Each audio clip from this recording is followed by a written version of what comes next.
This is Sybert signing into Red Alert 3 on the map Snowplow for game number 1 from For the Win 91, the 1v1 tournament series run by GameReplays.org in the north, playing the Cyan Empire. This is Speranski. In the south, playing the Red Allies. Give it up for Zaid.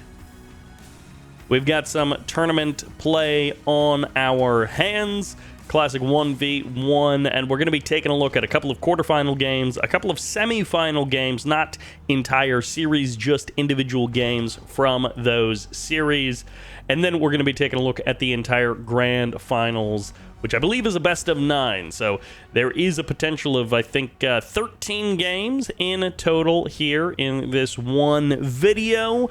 And big thanks to Edvin for the recommendations on these games. I was thinking about just casting the grand finals, and I asked him if there were any other good games like in the lead up to the grand finals that I should take a look at, and he gave me some recommendations. So a big thanks to Inspector Rage for donating the prize pool for this event. $30, which, while it's not a lot of cash, Inspector Rage over the course of years, donating 30, 50, 100 bucks here and there, has donated thousands of dollars of his own money to Red Alert 3 events and players for years and years and years. Maybe even a whole decade now. I'm thinking back, and it's like it's probably been 10, 12, maybe 14 years that Inspector Rage has been reaching into his own pocketbook and has been paying for these events and tournaments. Oil Derrick goes down. Pretty early kill on the Oil Derrick, right around the 2-minute mark. And of course, the Empire Speranski already has the other Oil Derrick there on the right side of the map. So a huge thanks to Inspector Rage, and then I believe Nexus of Light was the tournament organizer, or at least one of the tournament organizers on this event. Thanks to all of the folks who were helping to keep the Red Alert 3 competitive scene alive over there on GameReplays.org. And kicking it off with Snowplow and an AVE. Not how I thought we were going to be seeing the first game of this tournament, as Speranski takes both of the Oil Derricks, loses one, and now is being harassed by the air forces of Zaid. Now, Zaid is one of the most powerful players in the game at the current moment. Dutch Army, Demon, Andrew, they don't necessarily play in the tournaments all the time, so sometimes they are present in those events, sometimes they aren't, and regardless, Zaid can do quite well to hold his own against them, at least for the current moment. Not sure how things go in this particular event because I'm not familiar with Speranski, or if I am, I don't know that I'm familiar with Speranski. It's a player that I do not recognize, so we'll see how he stacks up against Zaid. And this is a best of 3 or a best of 5, but either way, we're only looking at one game from this series, so anything can happen. As the Oil Derrick doesn't end up going down, the building will end up getting broken there, as a couple of Imperial Warriors going to try and go to battle with those Peacekeepers. And, oh, the disappointment on the face of that Imperial Warrior is he is not able to snipe down those riot-shielded Peacekeepers, and the jabs actually get him! Wow, 2 Imperial Warriors and 0 dead Javelin soldiers, as unfortunately for Speranski, that is not how that interaction normally goes. Now, he hasn't sold off his MCV just yet. It looks like, if I was a betting man, I'd say it's a 3rd war refinery coming out from that MCV. And it is a 3rd refinery there on the front line. He is going to the high ground, so he's not going for the forward refinery. And of course, Snowplow is famous for being really good for allied MCV positioning, as these Tengu is going to go for the transform. It's low power mode, so Zaid is actually going to be taking a little bit of extra damage from that Tengu on the right side there. Although if this airfield goes down, he might find himself with the lights back on by default. He deploys into the power plant somewhere else on the map, and for now, the harvesters have been made safe, both of them being protected for the current moment, and the airfield down below half HP. Now, at the same time, Zaid does have eyes on that refinery being deployed in the top left-hand corner, of the island, not quite the top left-hand corner of the map, but up there in the top left of the island. And the refinery will be established. The airfield will go down, and the Tengu does get sniped. Apollos over top. 5 of them are here. These Tengus better be really sure if they want to transform in the face of 5 Apollos. A little bit of damage being done to that refinery. Tengu's skating away. Power back online for both players.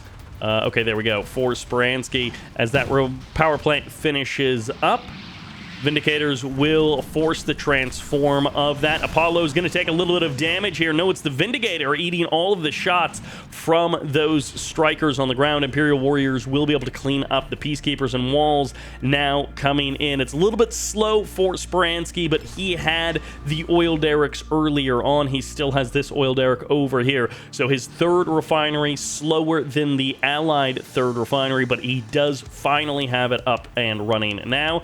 Cryo shot going to be coming in. Goodbye to the oil derrick. No counter play there that is possible.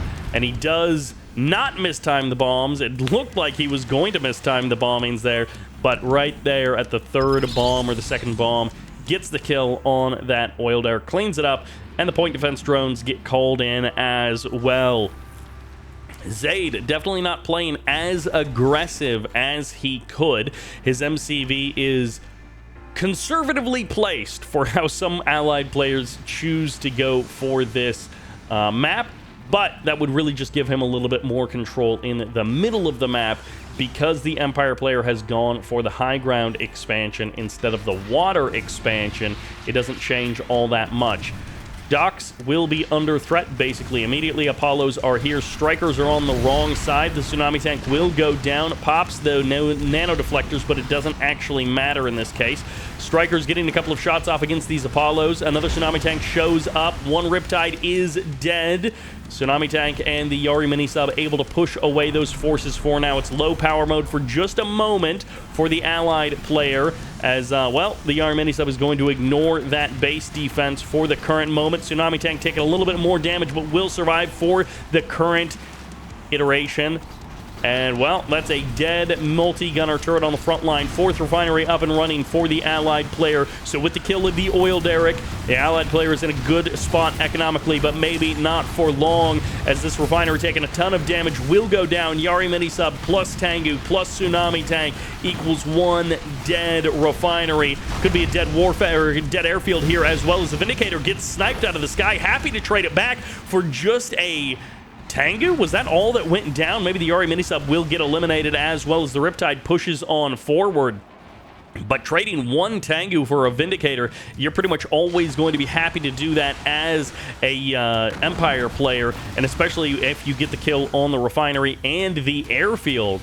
That just makes the Empire player feel that much better.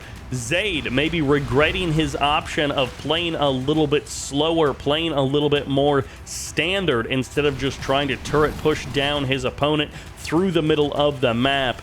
That is one of the ways that Snowplow can be abused by allied players with their big build radius from their MCV. But in this case, it might be the slow move that wins the race, as Zaid has that high ground refinery up and running. He did briefly have 4 refineries up and running on the map, so if he can actually successfully execute some harassment, which I think he will with the cryo shot coming back online very soon, if it's not already up and running. Bridge does end up going down. Riptide goes down to the Yari mini sub. A little bit of a trade there for those two. And the refinery is now back online. So Zaid is coming back up to 4 refineries. And we should have a cryo blast or something firing off here. It's going to be the cryo shot. So it's just going to be looking to tag that harvester. Will freeze it. And Vindicator is now crossing the map. Is he going to be too slow? This timing might not work out for the allied player. It's going to be close one way or the other as the Riptide gets pushed away. And yeah, the Harvester, he's unfrozen. That Vindicator was too far away to actually drop those bombs. Apollo's returning to base. The Empire player has survived another cryo shot targeting down his economy. It just didn't work in this case. Splash damage from the Yari mini-sub going to be doing a bit of health damage to that refinery as well. You're always happy as the Empire player when your Yari mini-sub suicide run gets you some splash damage on a second target as well, because the multi-gunner turret goes down. There's the transform. Apollo's ready to move in. Vindicator goes down as the Apollos are not able to properly engage those Tengus, and Zaid taking a lot of damage here on the front line, spending a lot of his cash just rebuilding his infrastructure. And for now, the Tsunami Tank's going to survive. The multi-gunner turret does go down, so that's permanent cash down the drain as the 4th refinery is up and running for the Empire player. Zaid continuing to hold down this front line. He's going to lose the refinery if he can't do something to stop these tsunamis. Even if he stops the tsunamis, he may not be able to stop the Yari mini-sub as the damage keeps coming out. The multi-gunner turret goes down immediately, and the Riptide may be able to get a couple of kills here, but what will it matter if he loses that refinery again? It goes down. Doesn't want to trade an extra Tsunami Tank. Get out of there. The losses incurred by the Empire player have been pretty heavy, so if he loses anything extra on exit that he doesn't need to, last torpedo doesn't get the kill as the Riptide comes up, and the Yari mini-sub will once again trade its life for the multi-gunner turret. You can't do that forever. It isn't... I mean, it's equally efficient, I guess, but that's not really, if you're trading active units for static defense, that's not a good trade most of the time. You want your active units to survive. You want your units to be able to do more than one thing, and just trading their life for a static defense isn't the best long-term play. Barracks in the middle of the map, a couple of tank busters there, a couple of Imperial warriors for the Cyan Speranski, as the Tengus will now escape. Yari mini-sub once again here, ready to trade his life with that multi-gunner turret. It is a lot of wasted cash for both players, but it is a lot of not more cryocopters that the allied player is building. So there's 1 or 2 cryocopters out on the map, and the expansion is being aimed at by the allied player. We'll see if any Tengu harass can come in to shut that down. For the current moment, Speranski doesn't know about the water expansion, and I don't think Zaid knows about the Empire water expansion. That's going to be 6 or 7 tank hunters going down, tank busters going down, as the Peacekeeper will be eliminated as well. The Guardian tank gets an extra shot there. Another Yari mini-sub, I think, just impacted that refinery. A little bit of splash damage done to that, and he gets both! I can't actually believe that he got both, but another refinery is already waiting by Zaid, so he wants to keep his economy online. This was supposed to be the refinery out here on the water. Maybe it would have been better to place it out there on the water. For the current moment, both players are just expending a lot of cash here on the front line. Ooh, bad choice there. The Yari mini-sub continues the order given before the Shrink Ray comes in. We'll get 1 Apollo for it, so that's at least a little bit of damage to the allied player, but not what you would hope. All right, Yari mini-sub coming up. Now we can get the kill. There we go. Multi-gunner turret goes down. Refinery down to about half HP as well. Speranski now going to be moving in. Tank busters in here will be able to cut down this ore refinery. Slice and dice. Second refinery up here and running on the water. So it is still a 4 refinery economy for the allied player versus the 4 refinery economy of the Empire player. Harassment. Not the name of the game for either one of these players. There are other Empire players that the way that they choose to play is individual Tengus getting dropped on these refineries constantly, and that has not been the choice for Speranski. He wants to play a more right down the middle kind of game. He wants to get a big army. If he catches these Tengu, or if he catches those cryocopters, that would be massive. Apollos will trade reasonably well versus these Tengus, but it's only 3 or 4 Apollos versus all these Tengus. There's just too many. As they see the expansion out on the water, they suspect that the allied player might have a bit of production out there, or might have something going on out there, and he's just going to go to the other side of the refinery. He's gotten the kill on the harvester. That slows down the economy of the allied player by a bit, and that's the good start. And then if you can force the sell-off of everything else, then it makes the multi-gunner turret kind of useless way out there. This is just buying a little bit of time for the allied player, not doing much more than that. He's actually going to go for a second multi-gunner turret. He thinks he can hold on to this position, which is kind of interesting. Yari Minisub will cross back over to the naval yard, get a little bit of repairs there, as both players are cautious about moving out. Tengu's going to abandon their attack on that expansion location. Vindicators are going to have a difficult time actually doing anything, and that's a dead Vindicator. 1,200 bucks down the drain, but it could be 1,000 bucks down the drain if this Dox ends up getting knocked down. Cryocopters get the freeze. Who's going to get the kill shot? These Chopper VXs really could be trying to move over to this right side to get a better angle on these Cryocopters. They are not currently doing that. Fresh Refinery here, as that command hub was not killed off. Zaid was able to defend that location, and Tengu's, for the current moment, going to be forcing this allied air force away as more Tengu's coming in. This is a huge number of Tengu's from the Empire player, as Zaid is taking a lot of damage. He doesn't lose everything, but he loses basically all of his Apollos. And for now, the Dox is still alive. The Vindicator has not been rebuilt to come across and get a bombing run off against that building. And none of the Tengu's crash landed into it either. So for the current moment, Zaid has frozen that naval yard, but it's about to come unfrozen as Cryogeddon will fire off. Tank Hunters get frozen, and the front line is going to be busted open. Zaid can't win through army fights alone, and the Tengu's transform into the Cryogeddon. One of them gets frozen, but they save one tank buster on the front line. Zaid pushing forward mass numbers of Peacekeepers. Not actually that many Peacekeepers, but one of them is fully heroic, so that guy counts double. And Zaid, managing to hold on to that expansion in the bottom left-hand corner of the map, is keeping his income alive, keeping his economy alive. Is this...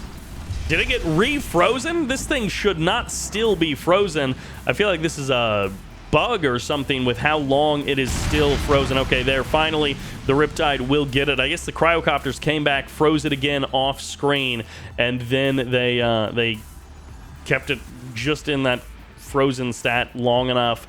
And, well, there it goes. It's now offline. It's now destroyed, but it's getting rebuilt basically immediately. Yuriko also out on the front line.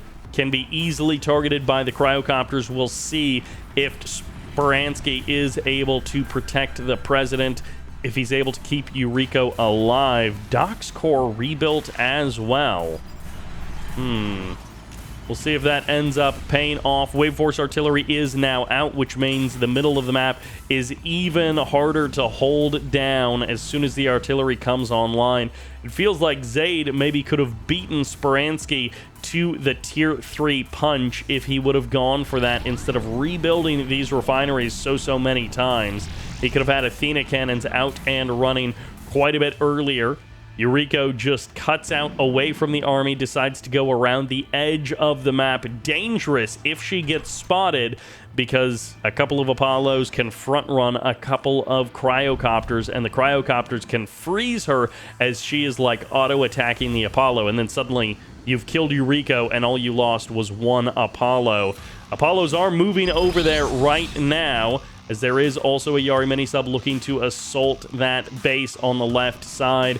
In the water, ready to go. And the Apollos have definitely seen her. Will she get the kill on one Cryocopter? No, she didn't even get an auto attack off, so she didn't even kill off a Cryocopter.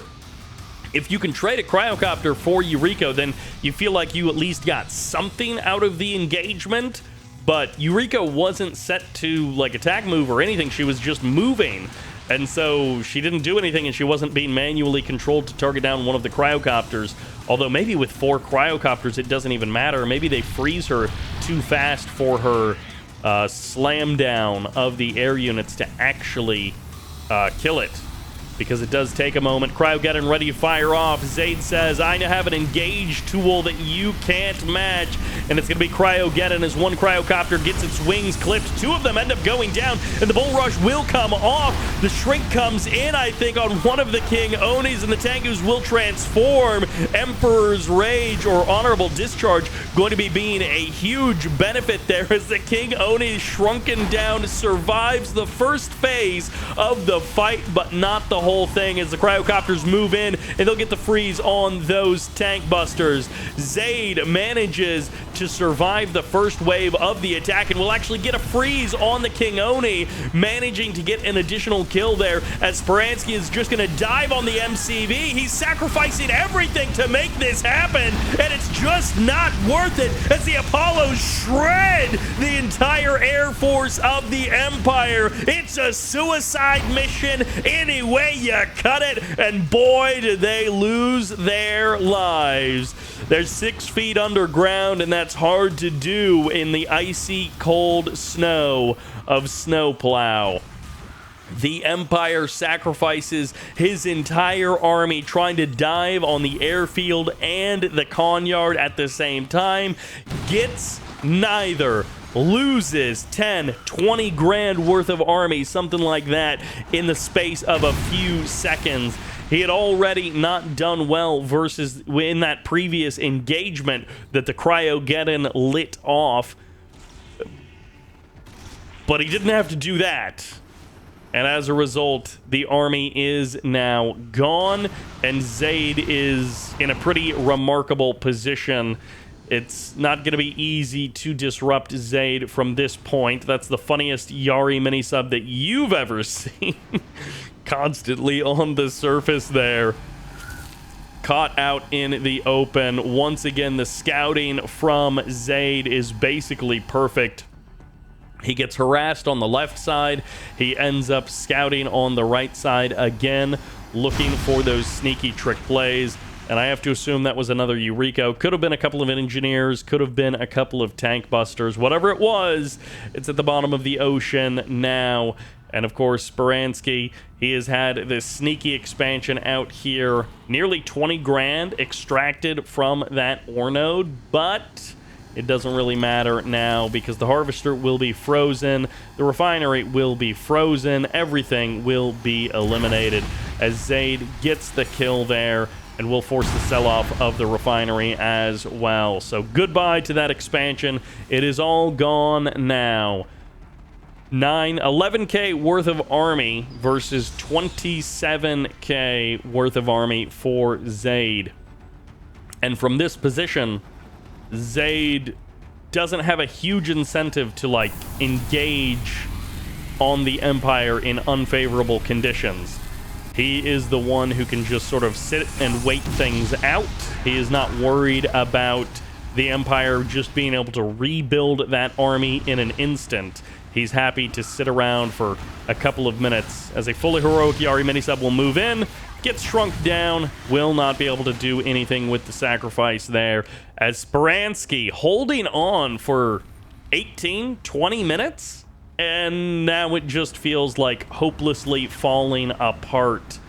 A good 15 or 20 minutes of the game for Speranski, and now Zaid's power and experience is just allowing him to outstrip his opponent. Speranski not able to be efficient enough with the harassment early on, not able to take control of the game, and then it came down to that big fight. It got kicked off with a Cryogeddon, which is something you always have to be wary of, always something you always have to worry about dealing with. And unfortunately for Speranski, he was not able to pull off the defense. He was not able to pull off the offense either. He wasn't able to deal with the Cryogeddon, and he wasn't able to deal with the follow-up attack. Scout comes out. Zaid looks over at this expansion, wondering if Speranski has managed to sneak out a refinery into the corner of the map, and doesn't find anything. Cryocopter is going to be taking a little bit of damage from those strikers on the ground. Wall has been broken down. Wall swat can be an effective strategy, but just here, there isn't much left from the Empire player. He's down 20k in army value as the Tengus get exploded. in the air. The MCV gets brought onto the front line, gets shrunken down into the middle of the Allied army. He goes, and he will be cut down as Speranski's hopes of winning this game get eviscerated, and Zaid will win and advance into the semi-finals. Zaid managing to get the kill on Speranski, who put up a good fight, but it just wasn't good enough. And that'll do it for this game. Let's jump into the next match. And that sends us on to Infinity Isle for another random match from the quarterfinals. On the right-hand side, playing the purple Soviets, this is Maximmoz. And on the left side, as the Green Empire, this is Cagri. Cagri versus Maximmoz. I think I've seen Maximmoz a couple of times recently, but not in a 1v1 scenario, and I don't know that I've ever seen a game from Cagri, so both of these players pretty unfamiliar with them. Zaid, on the other hand, I've seen a decent amount of games from Zaid over the course of 2025. He's definitely been a sort of up-and-coming player, although that may be a little bit... I just haven't seen all of his games to call him up-and-coming. Snipe on the Flak Trooper, nicely done there by Cagri, gets the kill with the Imperial Warrior. But, yeah, Zaid, maybe I just haven't seen all of his games. But he seems more like an up-and-comer here in 2025. And maybe he's already, you know, an established player, and he was an up-and-comer, but now he's no longer an up-and-comer. Anyways, these guys, I got nothing on these guys. Cagri versus Maximmoz, no idea which one would be favored. No idea if these guys have a historical record versus each other. Oil Derrick under the control of the Soviet player, but the dojo is camping out on top of that oil refinery. Oil Derrick, I should say. Flak Trooper got parachuted like all the way to the far side of the dojo, but is going to be forcing the sell-off there. Bear does not get the kill on the engineer, so that engineer gonna capture the Oil Derrick in the face of the Empire of the Soviet player as Cagri gets the control of that area. He does have the reactor out on the water, so he can walk his way over to that expansion if he so chooses. But that's got to be demoralizing for Maximmoz. He's like, why didn't I build a second bear? If I had built a second bear, I could have gotten the kill on that engineer. But instead, he's going to have to rebuild his barracks, get his own engineer back online as the Tengu ends up going down. He will go for the misplaced oil refinery first, or refinery first before going for the barracks. He's really not going to cancel that. Like, just cancel and move your MCV if you have to, but I think that MCV is close enough that he should be able to replace it. Yeah, he did not notice. So that's a 20-second delay on that refinery. Bit unfortunate for Maximmoz. Two things not going in his favor in a row. Maybe took a little bit of damage on this ore collector as well. Sickle will get targeted down. Eventually does go down. The jump does not save it as the Tengus move forward. Tank busters as well. Maximmoz, he is putting up the walls. He is putting up the defense as the bear will come back up to the high ground. Barracks is now back up and running. Tengu immediately on top of that barracks will be able to shut down that bear. And the bear, I don't know what he was pawing at, but he's not going to have any effect on that Tengu as the Bullfrog gets targeted by the tank busters before they get shut down by the bear. Tengu not fast enough to save those tank busters, so that's 1.5K worth of tank busters just going up in a few seconds, getting knocked down rather in a few seconds as the barracks barely survives that onslaught, and Maximmoz desperately trying to find his foundation, restabilize in this game because it has been getting turned on its head from Maximo's point of view for the last 2 minutes. Cagri now going for the high ground refinery as well, has that third ref up and running, and for the current moment also has 2 oil derricks still. This one has definitely paid for itself at this point. Airfield going to be deployed out there on the water. The Tengu has finally been put to rest, but that's a low health harvester, so it will not be harvesting at full capacity. It's only a few seconds behind, which is, you know, maybe a 10 or a 20% reduction in efficiency, but it's not the end of the world necessarily for the Soviet player. And it's better than having to rebuild that harvester. Could also go for the crusher crane there on the low ground just to get the repair on that. And he's gonna kill off the oil derrick. Wow, Maximmoz, he says, look, you got one over on me. I'm not even gonna try and retake that anymore. He may have lost an engineer trying to retake it, but at this point, he just says, nope, it's not worth it. I don't want the cash from it, and I don't want you to have the cash from it either, as the Tengu will take a couple of shots from those bullfrogs and then will transform on top of the harvester. That harvester is so low on health.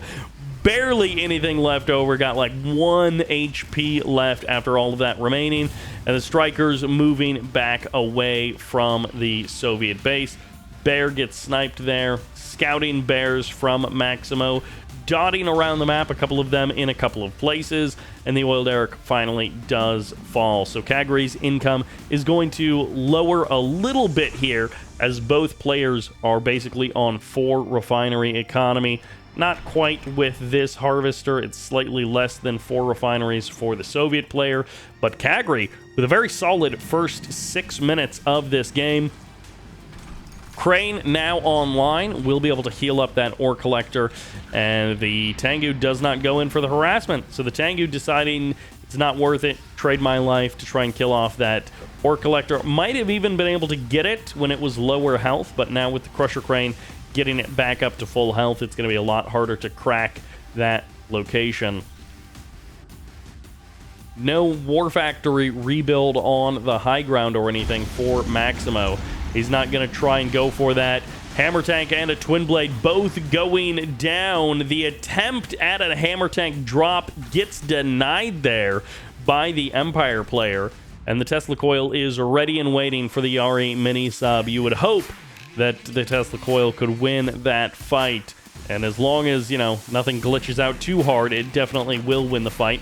Whatever was building there, naval yard or refinery, gets denied. It will be put back a little bit further. The naval yard will be deployed on the far side of the refinery instead of on the Cagri side of that refinery.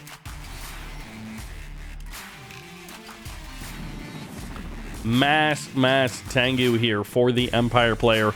No rush to try and get out too many tier 2 units. No rush to go for tier 3 either. Could see some Wave Force artillery eventually, or he could try to go towards Shogun battleships, as occasionally we do see those water-based artillery units be quite effective here on Infinity Isle. But a lot of it does end up being about the ground and the air forces, even here on Infinity Isle, more so than those naval forces. That being said, we do have double naval yard, one from each player.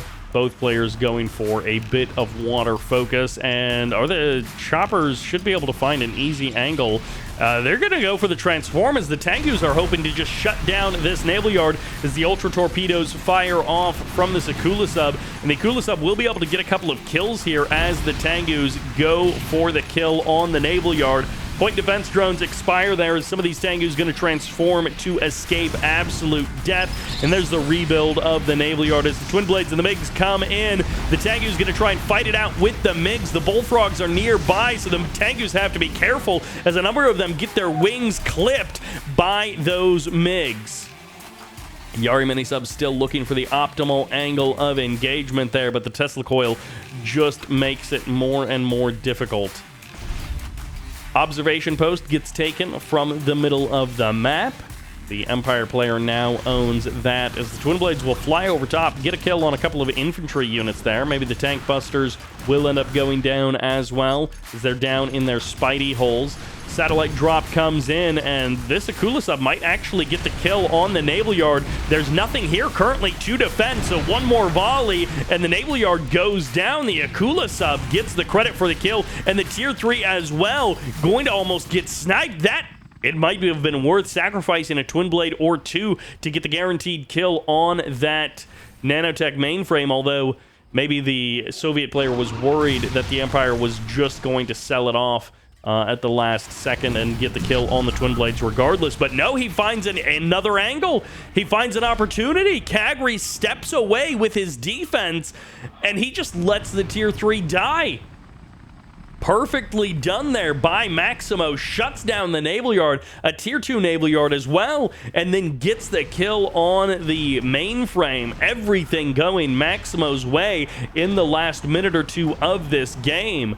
Okay, he doesn't have his Naval Yard up and running, but he got the kills that he was looking for.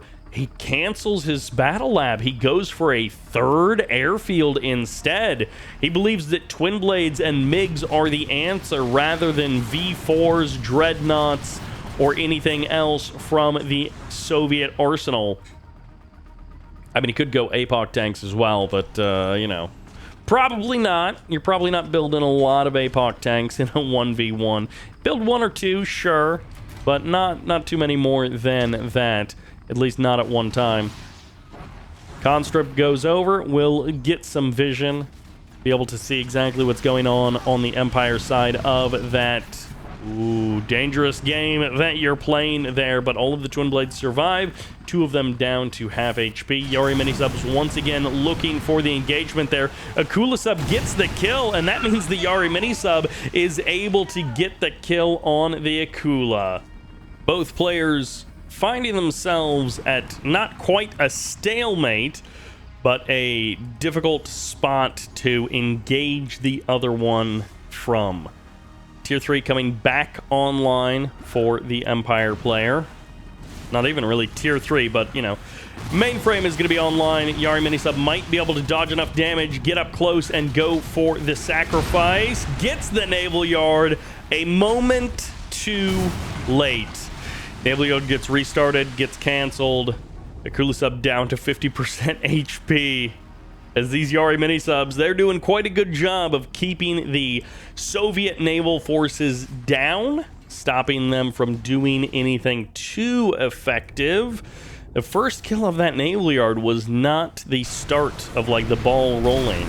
And I don't think he'll get the kill on the Naval Yard. Oh, well, with the satellite drop, he will get the kill on the Naval Yard. It's basically a guarantee at this point. He snipes the engineer as well. If that engineer had waited a few seconds, oh, he gets the kill on the Akula. That Yari coming like a shot from nowhere as he finds the Akula sub moments before the torpedoes would have been launched. Almost tragedy there for Cagri.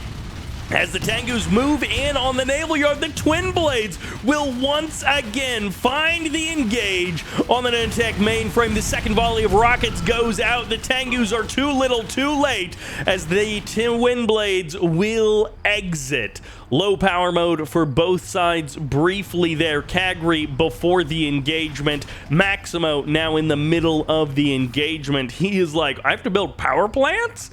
What is that about? Because, of course, as Soviet players, you typically get that super reactor up and running, and then you're kind of done building reactors for mostly the rest of the game. If a game goes on long enough, or if you're in a big 4 player or 6 player game, then maybe you're building 2 super reactors. But generally speaking, you're not building a lot of additional power plants after that. Wave Force Artillery going to fire through these walls, and of course they do knock down the walls, except for that one for some reason didn't actually get targeted. V4 rocket goes out. The warhead gets split, mostly just knocking down his own walls there as the tank hunters tank busters moving into position. MCV will take a little bit of damage, and again, the V4 rocket heads being split, just damaging the walls a little bit. The Twin Blades are going to find the actual kills there as the Strikers are nowhere near the front line, and the Hammer tanks not even needed. They're low on health. They need to run away. These Soviet units need to evacuate now, or they are just going to be chopped up and eaten for breakfast. The Hammer tanks trying to leech away from this army as the Twin Blades move in. They're going to try and force back the front line of the Empire player. V4 rocket comes up, the warhead splits, and now it's finally doing a bit of damage. These Tengus, as soon as they get on top of this army, They can shred most of these units. Tank Busters moving in. V4s will go down. Twin Blades are the main defense of the Soviet player, but is it going to be enough? Because the ground units fall to pieces immediately as Cagri crushes through the front line, finds the MCV, finds the army, and is now on top of the War Factory.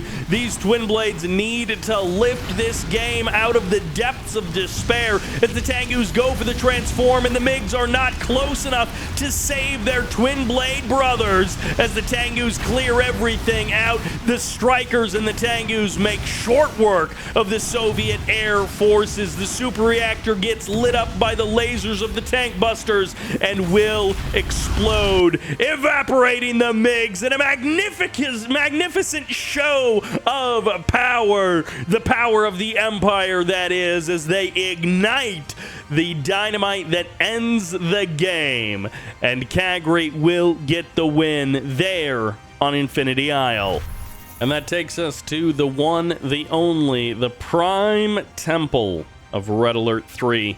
It is kind of crazy that this map is still in the tournament map pool, that it has not been replaced by something else. Although, how often do you get to see a flying unit knock down a tree? Not that often. And the balance of this map, the weirdness of this map, doesn't matter because this is a mirror matchup between the Cyan Empire on the left side. This is Zaid.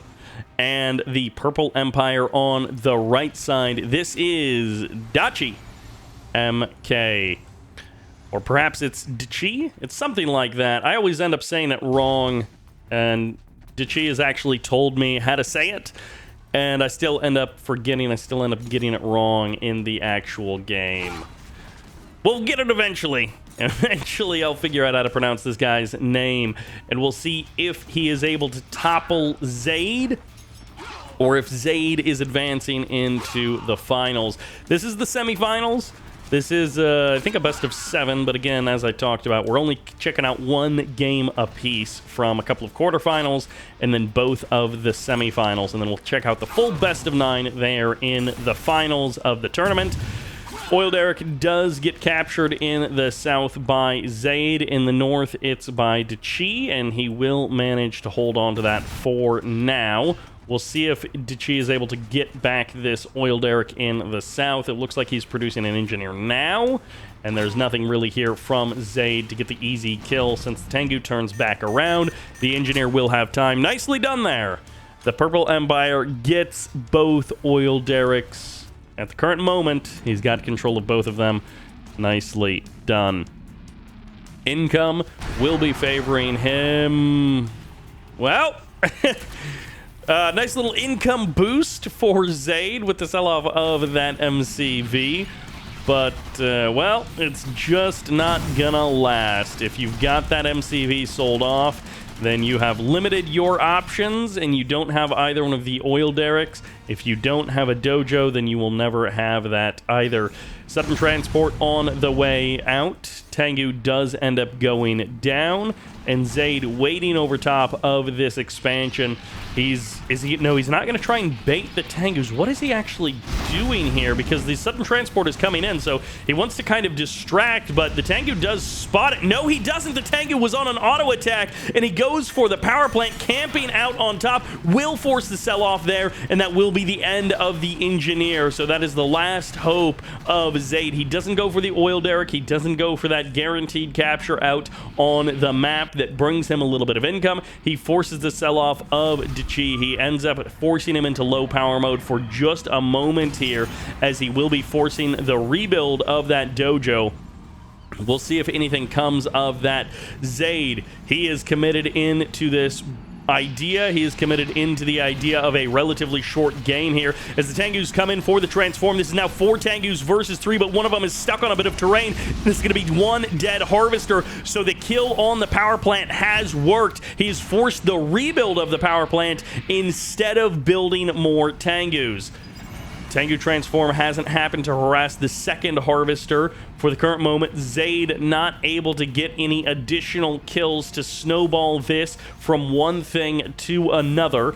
For the current moment, Zaid is just slowly losing this game on the income front. If he can keep killing harvesters, then the double oil derrick advantage of Dachi doesn't matter.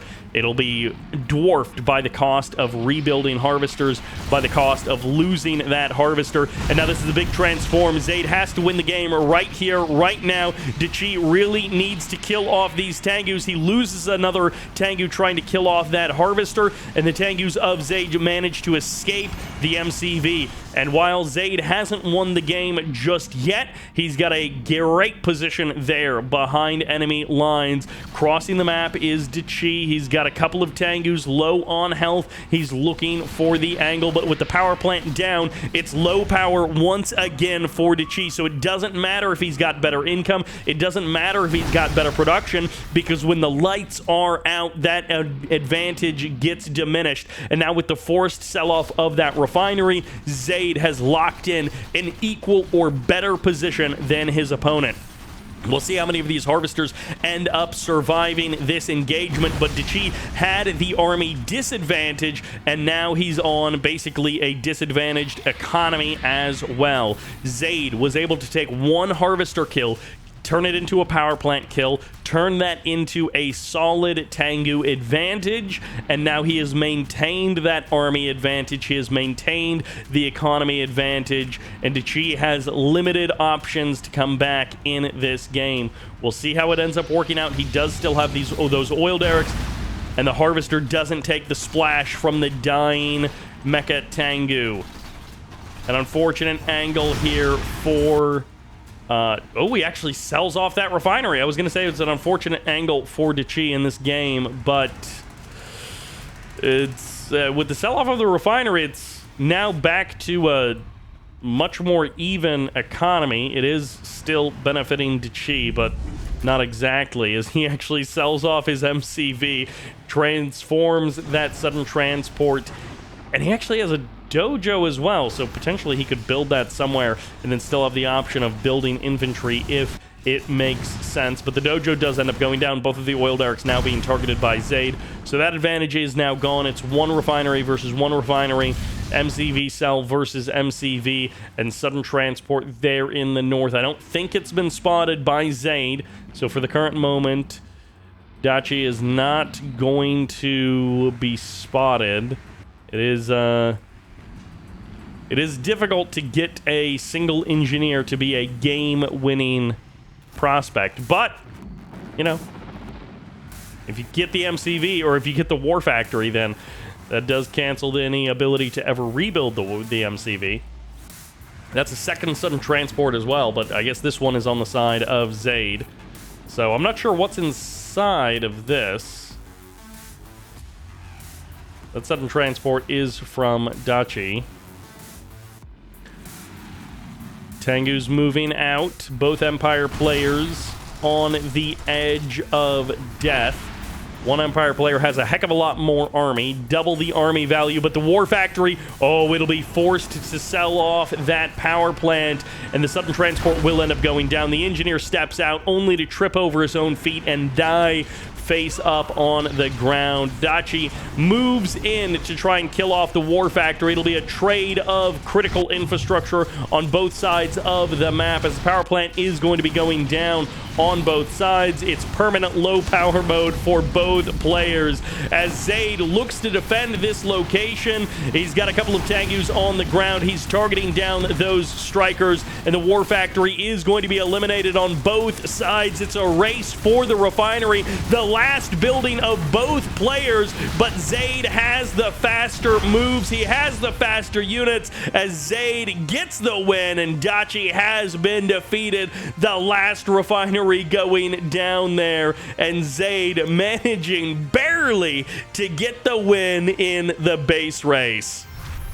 And that sends us back to Infinity Isle for another Empire versus Soviet match. This time, the Soviet representative is OtherDawn. And of course, the Empire side of the map, this is Cagri.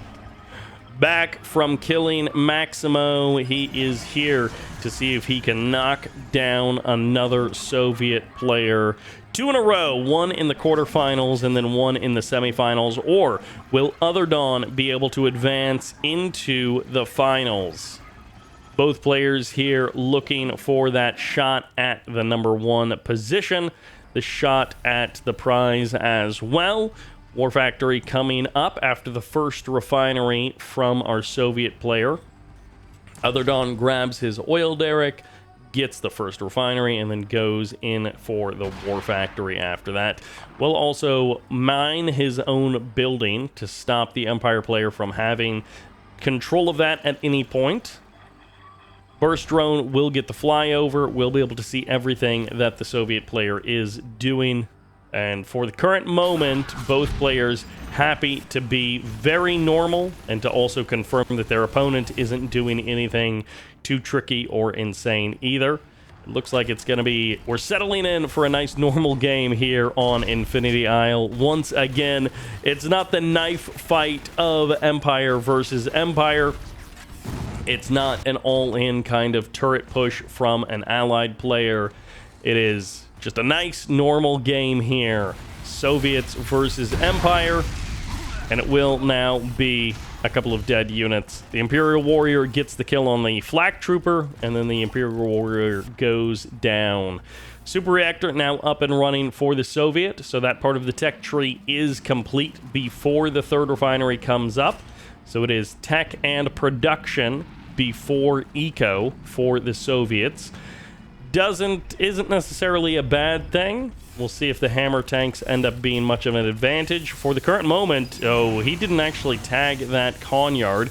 He could have potentially delayed anything coming out, but the Tengu will end up getting shut down for a moment. The Sickle going for the harass will end up dying to the Tank Buster and that Harvester.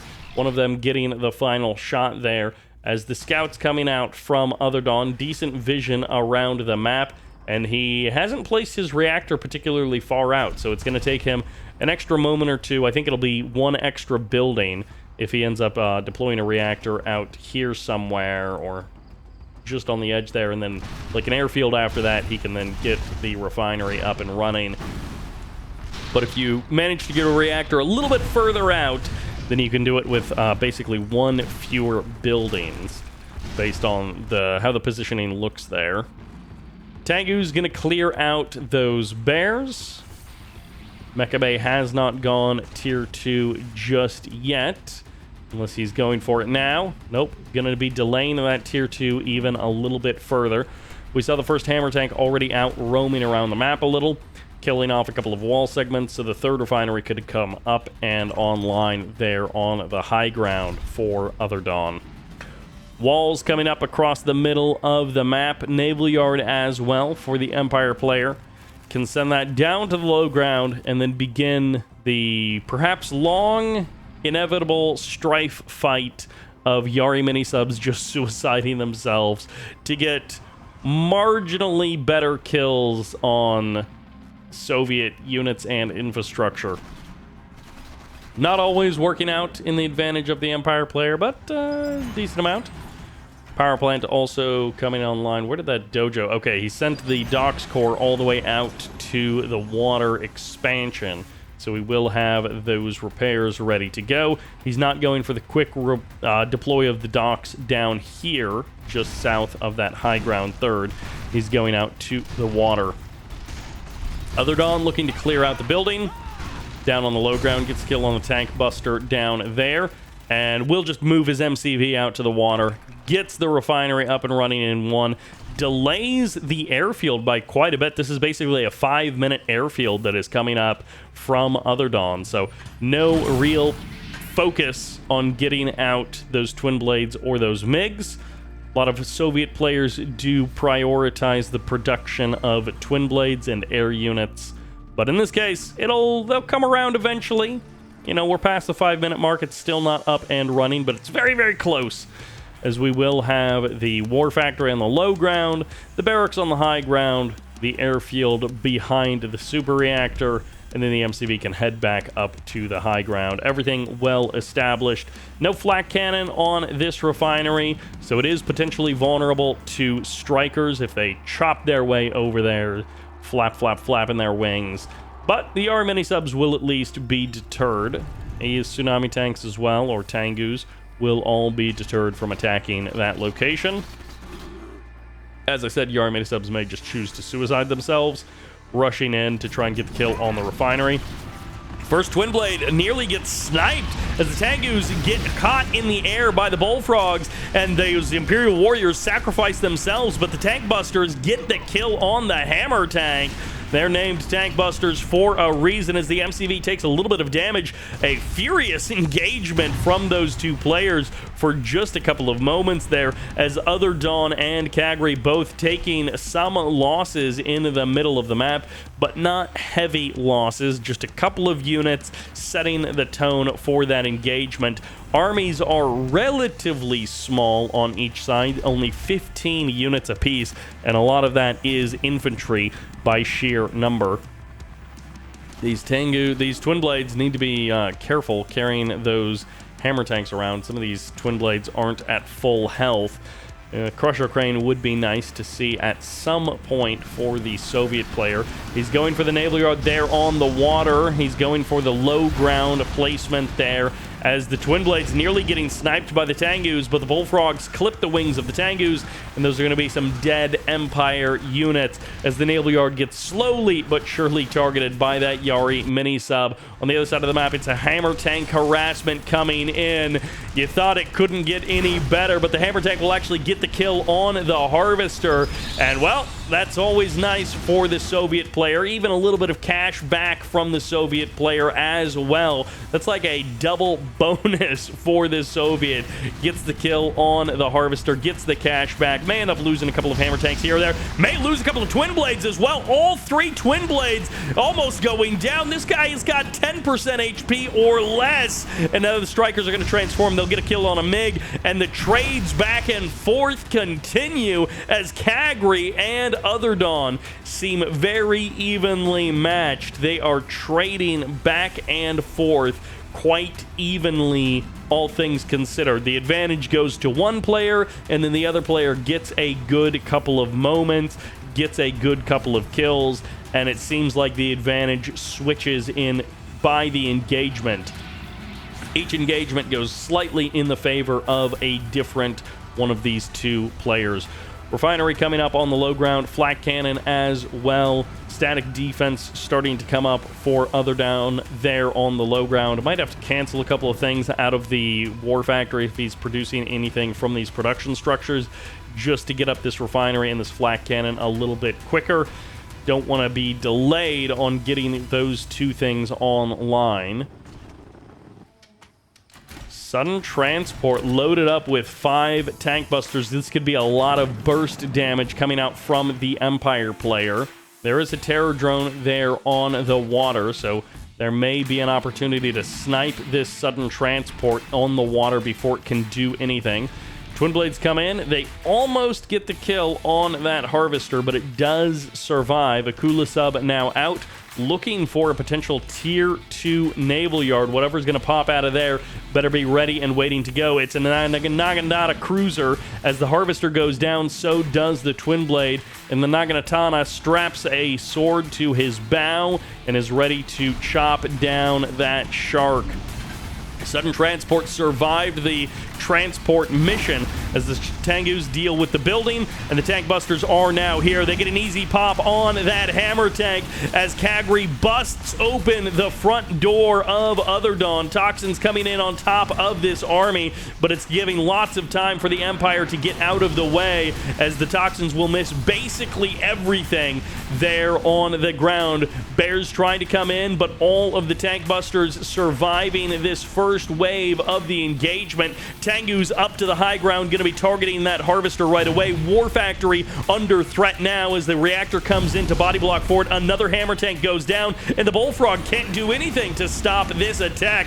Well, it can if the choppers transform in the face of all this anti-air, and the Bullfrog's now going to be getting jumped on, targeted down as those point defense drones trying to save these Empire air units as the tank busters go underground to hide from the Bears, and the Bullfrog bullfrogs cut off the wings of those Chopper VX's. Full hero status for these bullfrogs as they bully the Air Force of the Empire player out of the sky into the ground and 6 feet under. Into the dirt they go as the harvesters will be rebuilt and these tank busters will be shut down once and for all, gunned down by the twin blades. And that's definitely not a sudden transport flying out over the water as the Naginata cruisers target down these Akulas. One may end up going down, the trade, but the other one will remain as it's low power mode again for this Soviet player. Twin blades showing up just in time to get smashed by the Tengus, I should say, as the Naginata survives yet again. The Akula sub goes down, the twin blade goes down, and the Naginata remains alive. Double vet status as well, on the verge of going fully heroic, but now he's got ultra torpedoes to contend with as the Tengus come back down over and across. The multi-gunner turrets would be lovely here. Tengus, anything to deal with these Tengus from the Soviet player, and there is nothing. Point defense drones going to be adding even more health bars to this Empire army as this fully heroic Naginata cruiser absorbs the ultra torpedoes, but it's the regular torpedoes that'll do him in. Naval yard goes down. No Tesla coil, no sentry guns, no static D to help with the Navy, the ground quote-unquote based army. As the Tengus transform and the Naginata comes in, the Akula sub stood alone. And I guess now he gets all of the credit from it as well. Fully heroic Akula sub there. Bear sniped out of the sky as these Tengus, one of them is double vet, many of them going down in that last engagement. Heavy losses incurred on both sides. OtherDawn up a bit on economy, 7k versus the 6.5k of Cagri, and about 7k in total resources gathered as well. Yari Minisub goes for the suicide. Refinery will be the target here as the Ultra Torpedoes smash in. The second Yari Minisub will get the kill, and the Veterancy disappears off the map. No one claims the advantage from that kill. Toxins getting dropped on this Harvester. Although if the Harvester survived, he could just replace his other Harvester friend if he ends up going down to the Toxin drop there. Yari Minisubs, or Wave Force Artillery, going to be getting targeted there as the Yari Minisubs can be rebuilt and can start their attack anew out there on the water. This time there is a Tesla coil, and there is an extra Harvester as well, although isn't there a Crusher Crane? Yeah, there is a Crusher Crane right here. So send that Harvester. Don't double harvest that refinery. That doesn't really do you any good. Send the Harvester off to unload somewhere and then get rid of itself in the Crusher Crane. Or just park it nearby with its like adaptive armor on. This refinery now going to be taking massive damage. Gonna have to body block with a reactor if he wants to save it. Although the twin blades may be able to come in. 2 twin blades, and they both have hammer tanks on side of them. So carrying those hammer tanks around does make it a more difficult thing to try and snipe a Wave Force Artillery, because now suddenly the hammer tank makes it cost a lot more. An ore refinery that is misplaced but out of range of the Wave Force Artillery is going to be more efficient than the one that is properly placed in range of the Wave Force Artillery. So that is the choice made by OtherDawn. He wants to keep it out of range, and he can deploy an extra power plant there as well, just to get his lights back on, although it looks like he's back up and running now. His power back online as he sold something off, and it looks like he did sell off, or he ground down those Harvesters, got his cash back. Always nice. If you've got the Crusher Crane, always send your Harvesters into them, because the cash you get back from it basically pays for another refinery. Especially if you've got 2 of them like that. Wave Force Artillery about to be targeted down by the satellites as the Tengus come in. Wave Force Artillery actually survived the satellite drop as the Striker VXs get the kills on those Twin Blades. The Tengus, Eureka, Imperial Warriors, Tank Busters, everything from the Empire Arsenal is ready to go. Eureka just fires off her Psychokinetic Burst, even though there's nothing and no one near her. As an MCV about to be juggled, she went to circus school and she knows how to do it right, as the Hammer Tanks are on the front line, and that's not where they want to be. They hate those odds when they're staring down the face of this Cagri army. He is rushing through the front door of the Soviet player, and there is just nothing to stop him. Twin Blades on the other side of the map, dropping some Hammer Tanks, fighting with these Tengus as well, and the Crusher Crane will be able to grind down a couple of more Hammer Tanks, a couple of more Harvesters, as the MCV, the War Factory, everything from the Soviet player goes down, and the Terror Drone not getting in on the action as the Wave Force Artillery shoot from 10 screens away, line up the shots, and land them on the Super Reactor. Annihilation is the name of the game, as OtherDawn gets wiped off of the face of the map,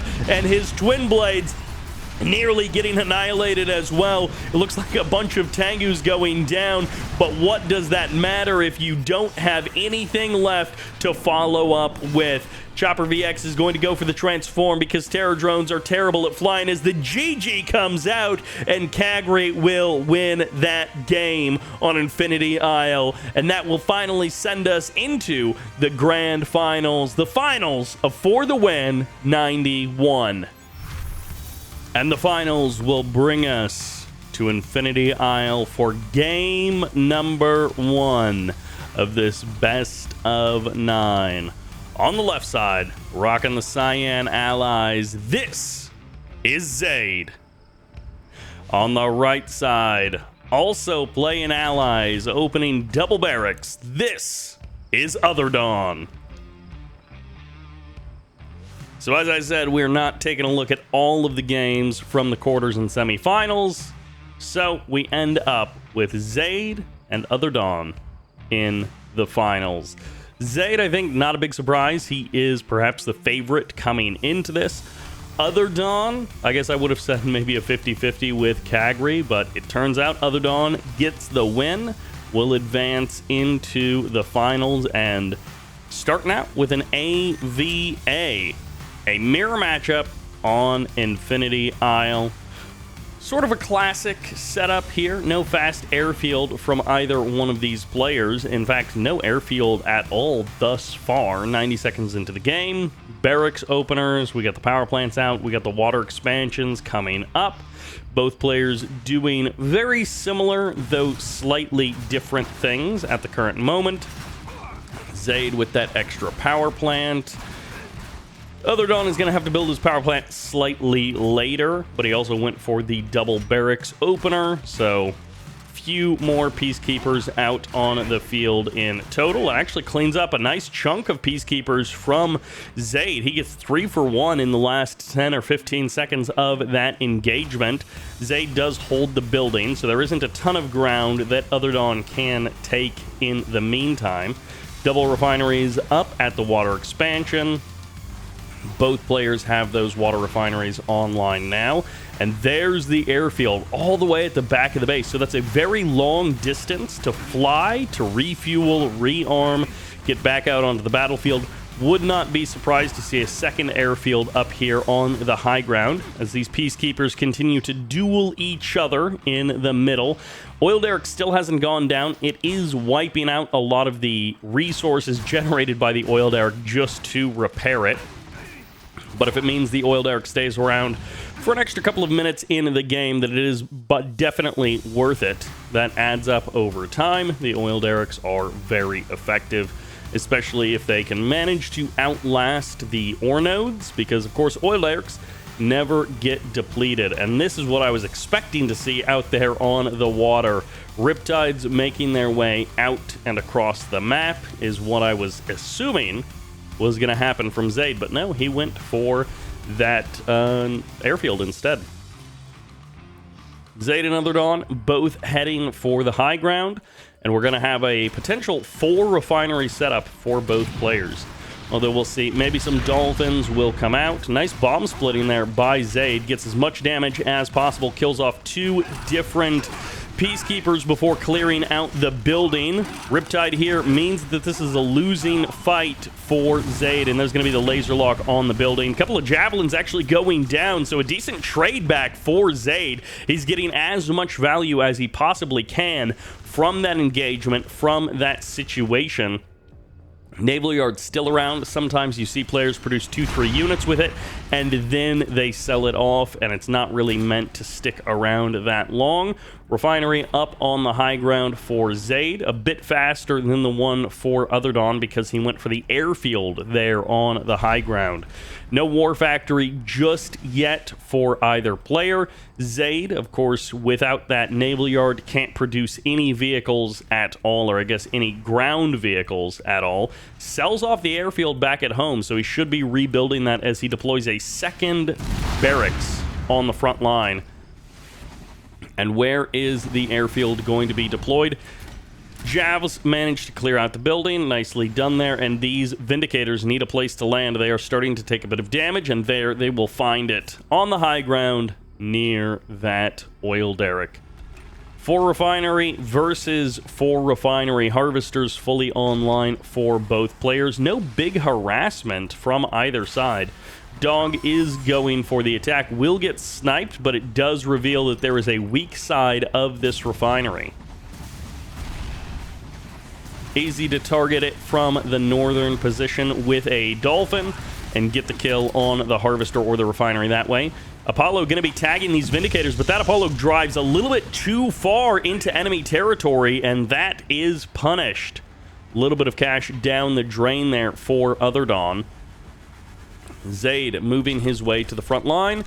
Apollo v. Apollo. Not a good choice there for Zaid, but he can escape without too much trouble. Flies south to avoid the Javelin Soldier, and once again the mistake made by OtherDawn. Loses a second Apollo. In mirror matchups where you're down slightly on economy, you don't want to be giving away those sorts of advantages. Dog comes in, gets a couple of Vindicators kill off a power plant. I feel like we saw this in, was it Zaid versus somebody in the EVE? We saw this same sort of thing. Targeting down the power plants is a way to gain an advantage. It's sort of a down payment made on a future advantage. It's not an immediate game-winning move right there, but forcing your opponent to rebuild those power plants if you're able to escape with all 3 Vindicators. Are you kidding? And they get down on the deck super fast, so they don't die to the Apollo as the Riptides, or as the Javelin Soldiers will laser lock down the front door. We've got Riptides, Assault Destroyer, Javs, and a Dog on the defense here for OtherDawn. And it looks like that multi-gunner turret must have gotten sniped by something. Maybe by Vindicators, maybe something up. Massive barks coming off here. Cryo shot will be the defense here for Zaid. He's hoping to hold the line with that multi-gunner turret as well as the Assault Destroyer goes down. The infantry can be quickly shot up and shut down as OtherDawn's front door gets busted open, and the Dog is not enough. This MCV is not going to be enough. This will be an easy way to start off the series for Zaid. Assault Destroyer is here. Black Hole Armor is now online, absorbing a lot of damage from the laser locks of those 2 Javs. Easy to go, easy to come, and that's a dead MCV. This is going to be a dead Assault Destroyer in about 10-15 seconds. Both of those critical units going down in short succession. The MCV has actually survived this entire time, but everything else has gone down. You better have a miracle running through the base. It's an Assault Destroyer as the GG comes out, and Zaid gets the win in game number 1 of this best of 9. And for game 2, that sends us to the map Deep Sea. The twist on Battle Base Beta. And in my opinion, probably the best map in the tournament. Pool in the north. Once again playing the Allies. This is OtherDawn. And in the south, it's the year of the Allied Mirror. In the south, playing the Cyan, this is Zaid. Playing Allies and looking pretty good doing it. I do really like this twist on Battle Base Beta. It's been in the map pool for a number of years now, and I feel like it's the community-made map that does the best, even though it is, in a lot of ways, it's similar to Battle Base Beta, but it is very different in a number of ways as well. So it definitely plays quite a bit different, and it definitely has a ton of great games that have been played on it over the years. It almost always delivers in whatever tournament series it gets played in. Occasionally you'll get a bad game on it, but overall, really solid map. Good for all three factions in different ways. Not necessarily for all play styles. It still can be quite a turret pushy map, but it's hard to say which maps aren't turret pushy. There aren't a lot of maps. I don't even know that there are any maps that aren't particularly good for turret pushes, but it's definitely not bad, and it's definitely not the most turret pushy, abusive kind of map, but it is one of the best maps in the pool, in my personal opinion. So I'm always glad to see it, and it also has another... What is the other name for it? It's not Liberation Freeze. It has some other name that that it's given by another map maker. There's a slight variant of it, but this is the version that we have here in 1.12.6. Deep Sea with some early Peacekeeper action there in the middle of the map. Both players moving towards their third. Zaid is definitely a little bit past his third, but still certainly within range. And now he can also drop multi-gunner turrets here on the front door. And because there are no poker buildings on this map, you don't have that same rush to the middle like you have with Battle Base Beta. There are distinct locations that are meant for each player. Multi-gunner turret now deployed. Again, the MCV placement a lot faster for OtherDawn, but a lot further away from the middle. So he has ceded control of the middle of the map over to Zaid. And OtherDawn does also have this building down here, so a little bit of map vision, a little bit of map awareness there. Peacekeeper jumps inside of the multi-gunner turret. Easy to pick off a Peacekeeper or two that way. A couple of Peacekeepers trying to sneak by, get onto the high ground, help kill off that oil derrick from the low ground, but it's not going to work just yet. Airfield is now out. What is the plan here for Zaid? I have to assume it's an airfield, but it could be a war factory after the power plant, because he's right now just sitting on Barracks 3 Refinery, which is not a very good build, Barracks 3 Refinery, and then just stop building anything else. But he should go airfield after this. Maybe he goes War Factory, but I do expect that we'll see that airfield drop soon. Okay, there it is. All right. It was only slightly slower than I was thinking, as this building will get laser locked down. Oil derrick mostly healed back up, and Zaid ready to put on more pressure with his Peacekeepers sort of roaming around the map. Command hub off to the edges of the map. Both players going for this like 4-minute, 30-second expansion off to the side. Vindicator comes through. There's the reveal of the airfield by Zaid. And of course, OtherDawn has revealed his airfield quite a bit earlier. Triple Vindicator, so he's not doing the 1 Vindicator, 3 Apollos kind of a build. He is going multi-Vindicator. He is not going for very many Apollos at all. And unless he has another airfield somewhere, then he has gone a full 4 stack of 4 Vindicators. And that means no Apollos at all, which means at least one of these Vindicators might end up going down, but the Apollo is actually what gets traded for it. So goodbye to that Apollo, as the Peacekeeper's doing even more damage to that oil derrick. There's the refineries out here on the water expansions. Will be scouted immediately here by OtherDawn. Zaid can assume that his opponent is going for that water expansion on the other side, but he hasn't actually spotted it just yet. The timing of that dog was perfect by OtherDawn, and now the Vindicator is going to be chased away by that Apollo just a little bit. Apollo needs to make sure that he doesn't hang around over top of the Javelin soldiers, otherwise he will find himself catching a face full of missiles. And, well, for the current moment, OtherDawn happy to play this one out with a little bit of air superiority and just waiting for the next stage. Tier 2 is up, so he did not prioritize the War Factory over Tier 2. Like, he should be going War Factory very soon. Or I guess he could go second airfield if he wants to really be goofy about it. Multi-gunner turret gets deployed on the front line and then immediately sold off as Zaid has a good opening for this game. Not going to sell off the multi-gunner turret, get as many shots as he can. There it finally sells off. He counterattacks with his own. That missed almost everything. The Cryoblast comes in and misses virtually all of those Peacekeepers. Multi-gunner turret will be able to tank some of the shots from this building. Vindicators come in. OtherDawn has broken open the front door. It's a naval yard out on the water. That's what Zaid was going for. That's why he doesn't have anything on the front line here, because it's down on the low ground. It's an assault destroyer as this MCV absorbs a ton of damage from the Peacekeepers, from the Javelin soldiers, and the assault destroyer leading the charge up from the low ground. The infantry have mostly been cleaned up. Zaid still has a couple of units running around, and that assault destroyer just gets smashed by OtherDawn as he has this expansion over here. Still the command hub there, but no naval yard of his own. What is Zaid's answer? He went straight Tier 3. Before the War Factory, he goes Tier 3. We have to assume that this is going to be for a War Factory into Athena cannons, but maybe he won't even need it because the first assault destroyer got knocked down before it barely did anything, which means Zaid just doesn't have a ton on the front line. That first assault destroyer was supposed to hold the line for a good bit longer than it did. It was supposed to clean up more of this infantry army than it did, but Zaid just didn't have the Peacekeepers to pack along with it.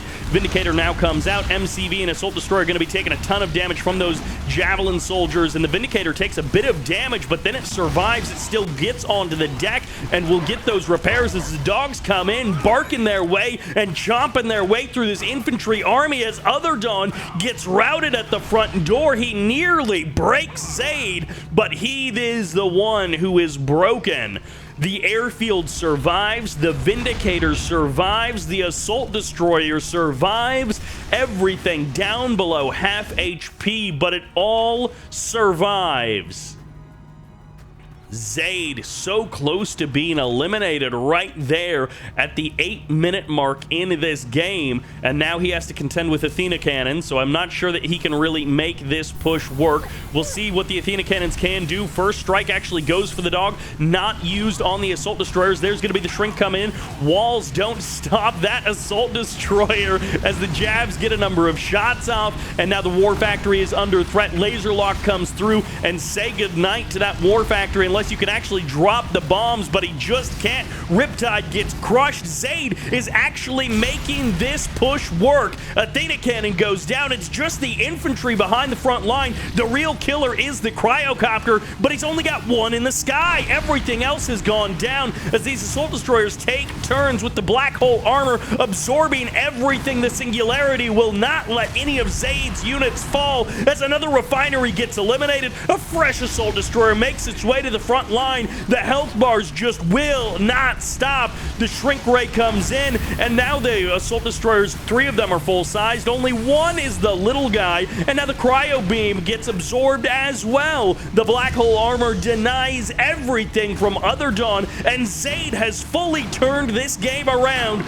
Down on tech, down on production, basically down on economy, but now he's cracking open the front door. He's killed the 3rd base, and he's just not stopping. Javelin's getting massive damage done, but this cohort of Peacekeepers from Zaid kills everything in their path. Zaid picks up his 2nd game of the series. And that sends us to Fire Island for game number 3. Can OtherDawn actually break the win streak that Zaid is building? Or will Zaid continue to stack the points and move himself nearly to a match point scenario? I guess since this is a best of 9, we have a little bit further to go before we're on match point. I was thinking it was a best of 7 as the airfield comes out first for Zaid. OtherDawn has gone for the barracks. but this Vindicator has a little bit further to go before he can snipe that Engineer. Does he want to chance it? No, he'll go for the guaranteed kill. Gets the Peacekeeper, doesn't want to die to the Javelin Soldier. There are 5 Jav Soldiers on the front line there, so he decides instead, I'm going to clean up some of these scouts, I'm going to clean up the Peacekeeper, I'm going to get the guaranteed kills, and wait for the Engineer another day. This Engineer might actually be sniped. If he had vision on this, then he could get the Vindicator in position in time, but he doesn't have vision on it, and he might have just loaded up 1 bomb instead of waiting for the full refuel. He does have 2 Vindicators, so he can potentially dive on this Engineer. He'll lose one of them, basically guaranteed. He gets the Engineer, gets a Jav as well. That Vindicator is basically paid for itself with that kill. The double kill for that Vindicator, plus the other units, denying the capture of the oil derrick when OtherDawn specifically went for the barracks early, wanted to get that oil derrick on lockdown, and now another Engineer is making its way out. This one is guarded by an Apollo. A better chance at knocking down those Vindicators before they get close, but the Apollo is there on both sides. Peacekeeper will be denied from OtherDawn, and despite the barracks opening, OtherDawn loses the opportunity to get the first oil derrick capture. He will pick up the oil derrick. It is pretty much guaranteed at this point, unless something really goes wrong where he does not actually click his Engineer into the oil derrick. But there we go, $500 cash back. Things are starting to even up. Early skirmishes do not decide the whole game, but it is always nice to be the player who wins those early skirmishes. And in this case, Zaid is that player. A fantastic first 2 minutes here for Zaid, but the game isn't decided in the first 2 minutes. It is not over for OtherDawn. He is playing from a bit of a back foot, but by no means the end of the line. Third refinery is up for both players. This is one of those maps where you can reasonably hold 4 refineries in a little pocket. Not always, though. The reality of how aggressive most players at a high competitive level play means that you end up losing one of your forward refineries pretty regularly. So in theory, you can get 4 refineries pretty easily. In practice, it ends up not being that way. Apollos trading blows with Apollos. There are 3 Vindicators making their way out onto the map, still continuing to trade blows. Is he going for the... No, he's not going for a power plant. He goes for the barracks, and then happy to just eat a little bit of damage from these Apollos. Vindicator ends up going down. Bit of a problem there for that Vindicator, but... Oh, he doesn't get the oil derrick. The Peacekeeper gets the Javelin Soldier, so it will have to wait until the Vindicators refuel, rearm, and get back out onto the field before this oil derrick goes down, or the Peacekeepers could try to kill it off, sacrifice themselves versus the infantry forces of OtherDawn. Big wall of infantry over there. Vindicators coming out back through the middle of the map. Will be able to put a big load of damage into that Prospector. Gets a decent amount onto the ore refinery as well. Engineer jumps inside, so OtherDawn now has both oil derricks. Again, it's not the end of the world there, but it is nice to have. It looks like 2 Vindicators ended up going down, maybe an Apollo as well, as OtherDawn gets a couple of kills there, and that'll put him firmly in the lead in terms of army value. 5k up is a big deal, but it's not, well, depending on where this multi-gunner turret gets deployed, it's not an overwhelming amount of army value when you look at how these players have their armies queued up. Multi-gunner turret gets deployed behind the army. A curious move here for Zaid. Not defensive at all. He was trying to trap this infantry cohort of OtherDawn's. It doesn't really work, and because OtherDawn went for 4 refineries plus 2 oil derricks, he's on a very solid economic foundation, and Zaid is now going to be taking a bit of unnecessary damage on his MCV. OtherDawn, now with a very solid place to push from, has his MCV set up nicely in the middle of the map.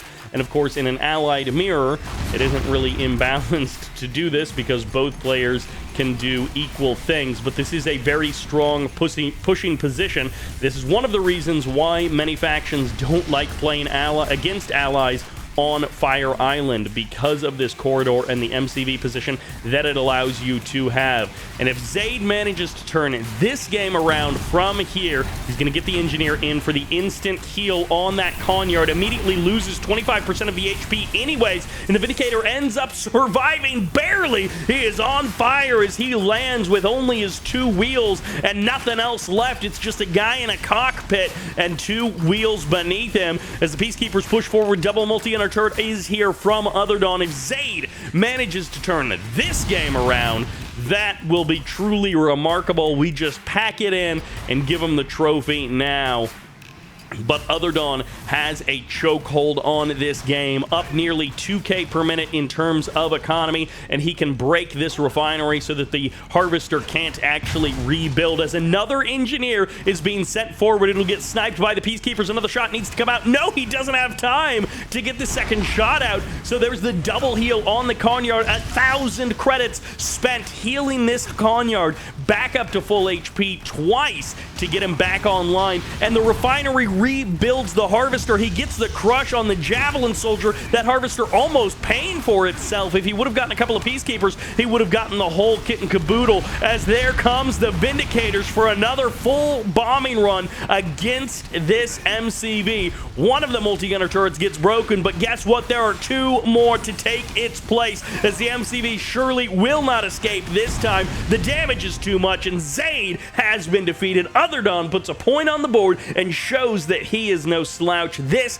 will be a series. It will not be a shutout. And that'll send us to Industrial Strength.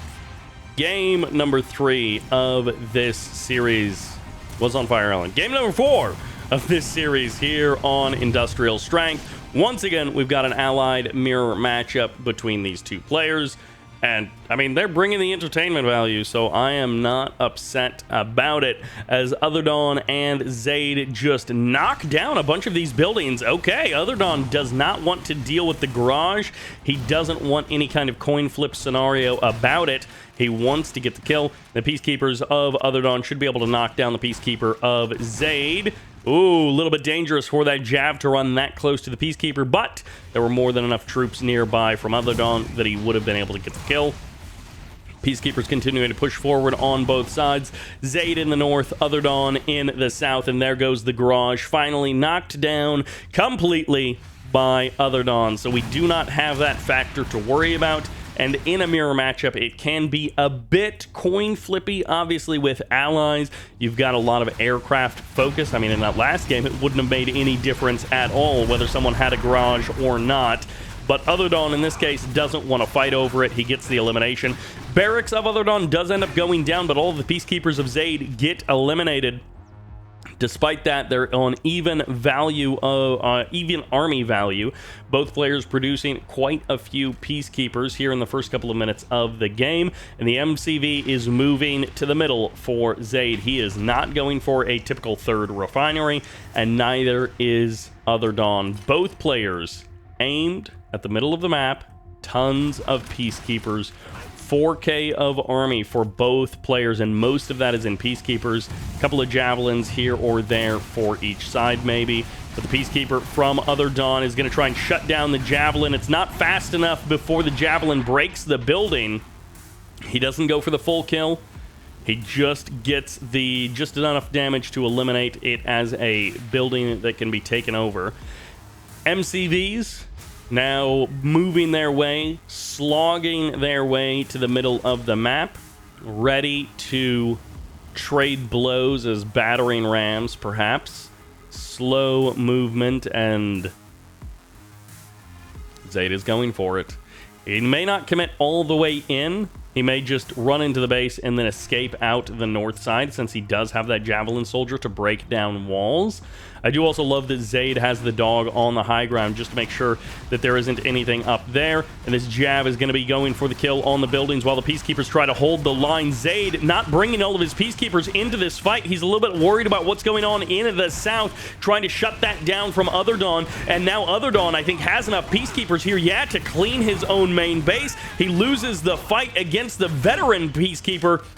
It's actually 3-1 or 3-2 at one point, and OtherDawn ended up losing that fight. But now the hero Peacekeeper will end up going down, hands over that double vet status, and the Peacekeeper comes out of the power plant that got blown up.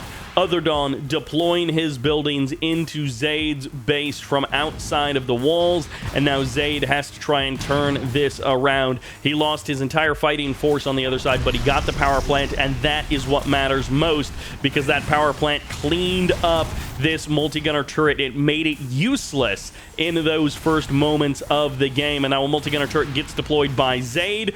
Both players just fighting tooth and nail over scraps of land. This is not some kind of big macro late game play. This is furious fighting in the first few minutes of the game over Peacekeepers, multi-gunner turrets, and a javelin or two. Now the Peacekeeper gets trapped, this time by a multi-gunner turret from Zaid. Both players just inching forward, inching back, as the MCV of OtherDawn is in a very awkward position. Deployed a power plant, but then couldn't defend that position, and OtherDawn was able to take some of these buildings over. Oh, it's low power mode, actually, for Zaid. He loses a power plant in his main base. OtherDawn managing to find some big damage with just a single javelin soldier. And now the Peacekeeper of Zaid engaging at range, but still gets enough damage to kill off that jab before the ore refinery goes down. Low power mode for OtherDawn if he tries to build anything before that power plant is ready. Okay, there it is. It's nice and safe out on the water. I think Zaid can go to the high ground to knock it down from up there, but for the current moment, Zaid is unable to kill that power plant out there on the water. Multi-gunner turret gets deployed. Javelin soldier will end up going down. Freezy Ray comes in, sells off the multi-gunner turret. Nope, loses it to the Peacekeeper. Hands off the veterancy as well. Zaid, on the other hand, trying to clear out this building. He wants to be able to kill off the oil derrick as well. And with that multi-gunner turret position, he will be able to do that. Reinforcements slowly streaming back into his main base for Zaid. The knife fight situation just continues as these two players fighting tirelessly against each other. Again, with the smallest of armies, with the smallest of stakes, with the smallest of everything. And finally, an airfield now on the field for OtherDawn, matched by the airfield of Zaid.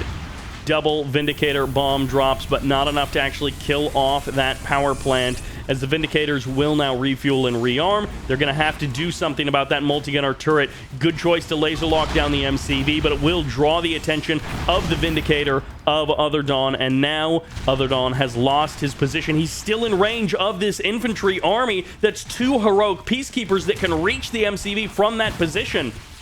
Zaid has found the perfect way to disrupt this MCV, and it's just by breaking it down. Although that Vindicator getting massive value, killing off every single one of those Peacekeepers. I can't believe that worked. That massive splash damage, and now he didn't actually body block with the boot camp. I thought for sure the barracks was going to be there to block off that multi-gunner turret, but no, it wasn't, as the Apollos will take damage from the multi-gunner turret. One survives, and the other escapes as well. Barely, though, as he just has a bit of HP, and now this multi-gunner turret can start working away at that oil derrick. It would have been nice for Zaid if he could have captured that, but he decides to kill it off, and OtherDawn can't let that go unanswered. If he is two refineries versus two refineries and an oil derrick, he will be slowly but surely losing that game. So eliminating a refinery of his opponent more than makes up for the difference in that game. Peacekeeper needs to move forward to snipe this multi-gunner turret. There it goes, but OtherDawn is already ready. He has taken so much damage so many times, had to move his MCV, taken damage from those Peacekeepers, and still he is always ready with another multi-gunner turret or with an Apollo to fire a couple of shots and knock something down. It's low power mode for Zaid. He is overextended with one too many multi-gunner turrets. He needs to sell that that one off. It's not doing much for him, and this front line is much more important. He's already got the kill on that oil derrick. It doesn't matter that much more. Apollos are going to get another kill as the Vindicator moves in, and the multi-gunner turret goes down, but the Apollos find the damage, trying to make him pay for it as OtherDawn finally loses that Apollo, but he's gotten the kill that counts most. The ore refinery goes down. You kill my oil derrick, I kill your ore refinery. Who's crying more? It's Zaid. Both players in a endless fight with like $0 between them, and that's going to get even more true now for Zaid, who had a phenomenal first 2 games, but these last 2, these scrappy, low eco, multi-gunner turret push, peacekeeper-ridden games have favored OtherDawn. The more chaos there is, the more OtherDawn seems to thrive. Reminds me of a fantastic player from many years ago, Yui, who was phenomenally good, but also incredibly frustrating to play against and incredibly frustrating to, in some cases, to watch, because he just did unbelievable things with these never-ending turret pushes. And for a while, he wasn't like that. And then towards the later stages, quote-unquote, of his time playing Red Alert 3 competitively, it seemed like that was just what he did. But he was like the Chaos King of winning games with these unbelievably low eco turret pushes that were just relentless. And OtherDawn reminds me a bit of that, maybe a little bit less suicidal. He's a little bit less wacky, but a little bit more stable in a lot of ways. But still, he is in these last 2 games channeling a lot of that. Although that last game, that was a 4 refinery opening from OtherDawn, so you can't even say that that was, you know, that cheesy or that goofy of a build. A 4 refinery build is not any kind of turret push rush. That's a lot of setup before you go for the turret push. Laserlock comes in. What does Zaid even have out on the field? He's at 1.6k army. He's got a barracks back up and running. 1 refinery, 1 oil derrick. Getting the... Oh, no. OtherDawn might lose because of a bug here in Bug Alert 3. I think he will notice it. I think he will get that harvester back online. Okay, there we go. He sells off the walls. He is now back in business as... Oh, no. Are you kidding? Unbelievably bad luck here for OtherDawn. He should still win this game, but unbelievably bad luck for OtherDawn. Perfect position by this Apollo. Zaid pulling out a near miracle play there with that Apollo, and it might not even matter as this dog positioned there 5, 6, 7 minutes ago by OtherDawn, guarding this location, comes back and is paying huge dividends as OtherDawn laser locks down the 1 refinery of Zaid. Technically, hope springs eternal, because guess what? He's got an oil derrick, but it just doesn't matter. OtherDawn has got so much firepower on his front door. The MCV is packing up to go for the kill. That's 3 heroic units, and Zaid has been defeated. OtherDawn evens up the score 2-2. Don't blink, because if you do, you'll be down a game in this series. It's all evened up after 4 games back and forth. He's managed to pull a comeback out in these last 2. This is OtherDawn. With a 4 refinery game and then a full degenerate 2 refinery push, he managed to make it happen. In the South, he needs to reclaim his mojo from games 1 and 2. He's been getting pushed around. He needs to start pushing back. This is Zaid. He was my player to watch here coming into this tournament, coming into this finals even. But OtherDawn is showing himself to be a no slouch at all. And I feel like I've seen Zaid get, you know, sort of pushed around by Dutch armies, so it's like, okay, but he always pushes back. He's always showing good form. And Zaid, I think, has taken some games off of Demon in the last couple of years. I don't know about a whole series, but taken some games off and, like, had good performances. And that OtherDawn I'm much less familiar with. And so it's like, all right, Zaid is kind of the one to watch, but OtherDawn is going absolutely toe-to-toe with Zaid and was shoving him around to some extent. Those first two games, it was looking like it was going to be the Zaid show from beginning to end, but these last two, not so much. And I really appreciate that OtherDawn is doing it not just with no eco turret push crazy games, or like, you know, when Demon went through that phase of he was just doing MCV cell Tengu only Empire games, and it's like he was winning tournaments and the only build that he was doing is this, you know, suicide MCV cell that he's going for. But it ends up winning tournaments, and sometimes that is what matters most. OtherDawn, on the other hand, 4 refinery into a turret push. That last game, a little bit more degenerate into a turret push. This game, he has gone for the very forward MCV placement. It's double barracks on the front line from Zaid. As I say that, as he sells one of the barracks off. So now it's 1 barracks on both sides of the map. Double multi-gunner turret, nice and early. Double power plant on the water. No naval yard, no nothing just yet. What's the plan here? He deploys a multi-gunner turret in range of his opponent's multi-gunner turret. Okay, he thinks he can actually hold this, and for the current moment, he can. Normally, I would expect this to happen if you have like 2 Vindicators coming over the top, which would allow you to guarantee break your opponent's position, or if you have a cryo shot ready to go.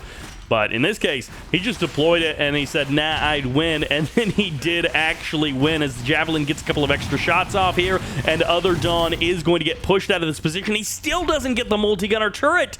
OtherDawn had the double turrets up and ready. He had the line of Peacekeepers and he didn't kill either one of his opponent's turrets. That's actually a significant shove here by Zaid. He is knocking OtherDawn out of his position, off of his stance.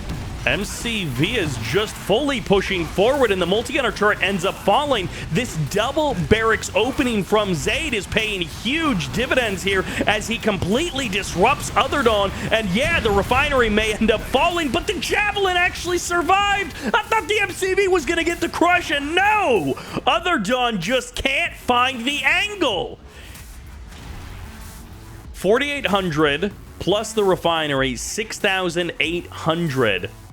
No, that's not correct. My math is off. 3,200 plus the refinery, 5,200 on the 4 multi-gunner turrets plus the refinery, all being knocked down by Zaid. That's a huge amount of cash that could have been pumped into army that wasn't. OtherDawn placed it as investments to be paid off later, and they just didn't come through. They crashed and burned instead of going hyperbolic. This is not what OtherDawn wanted for the beginning of this game.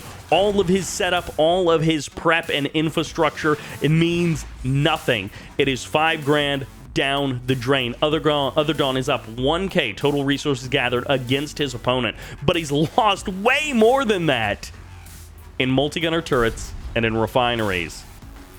The army value is in favor of OtherDawn, but it feels like the position is way in favor of Zaid. And now Zaid has 3 harvesters to the 2 harvesters of OtherDawn. They both control... Oh, no, they don't both control 1 oil derrick.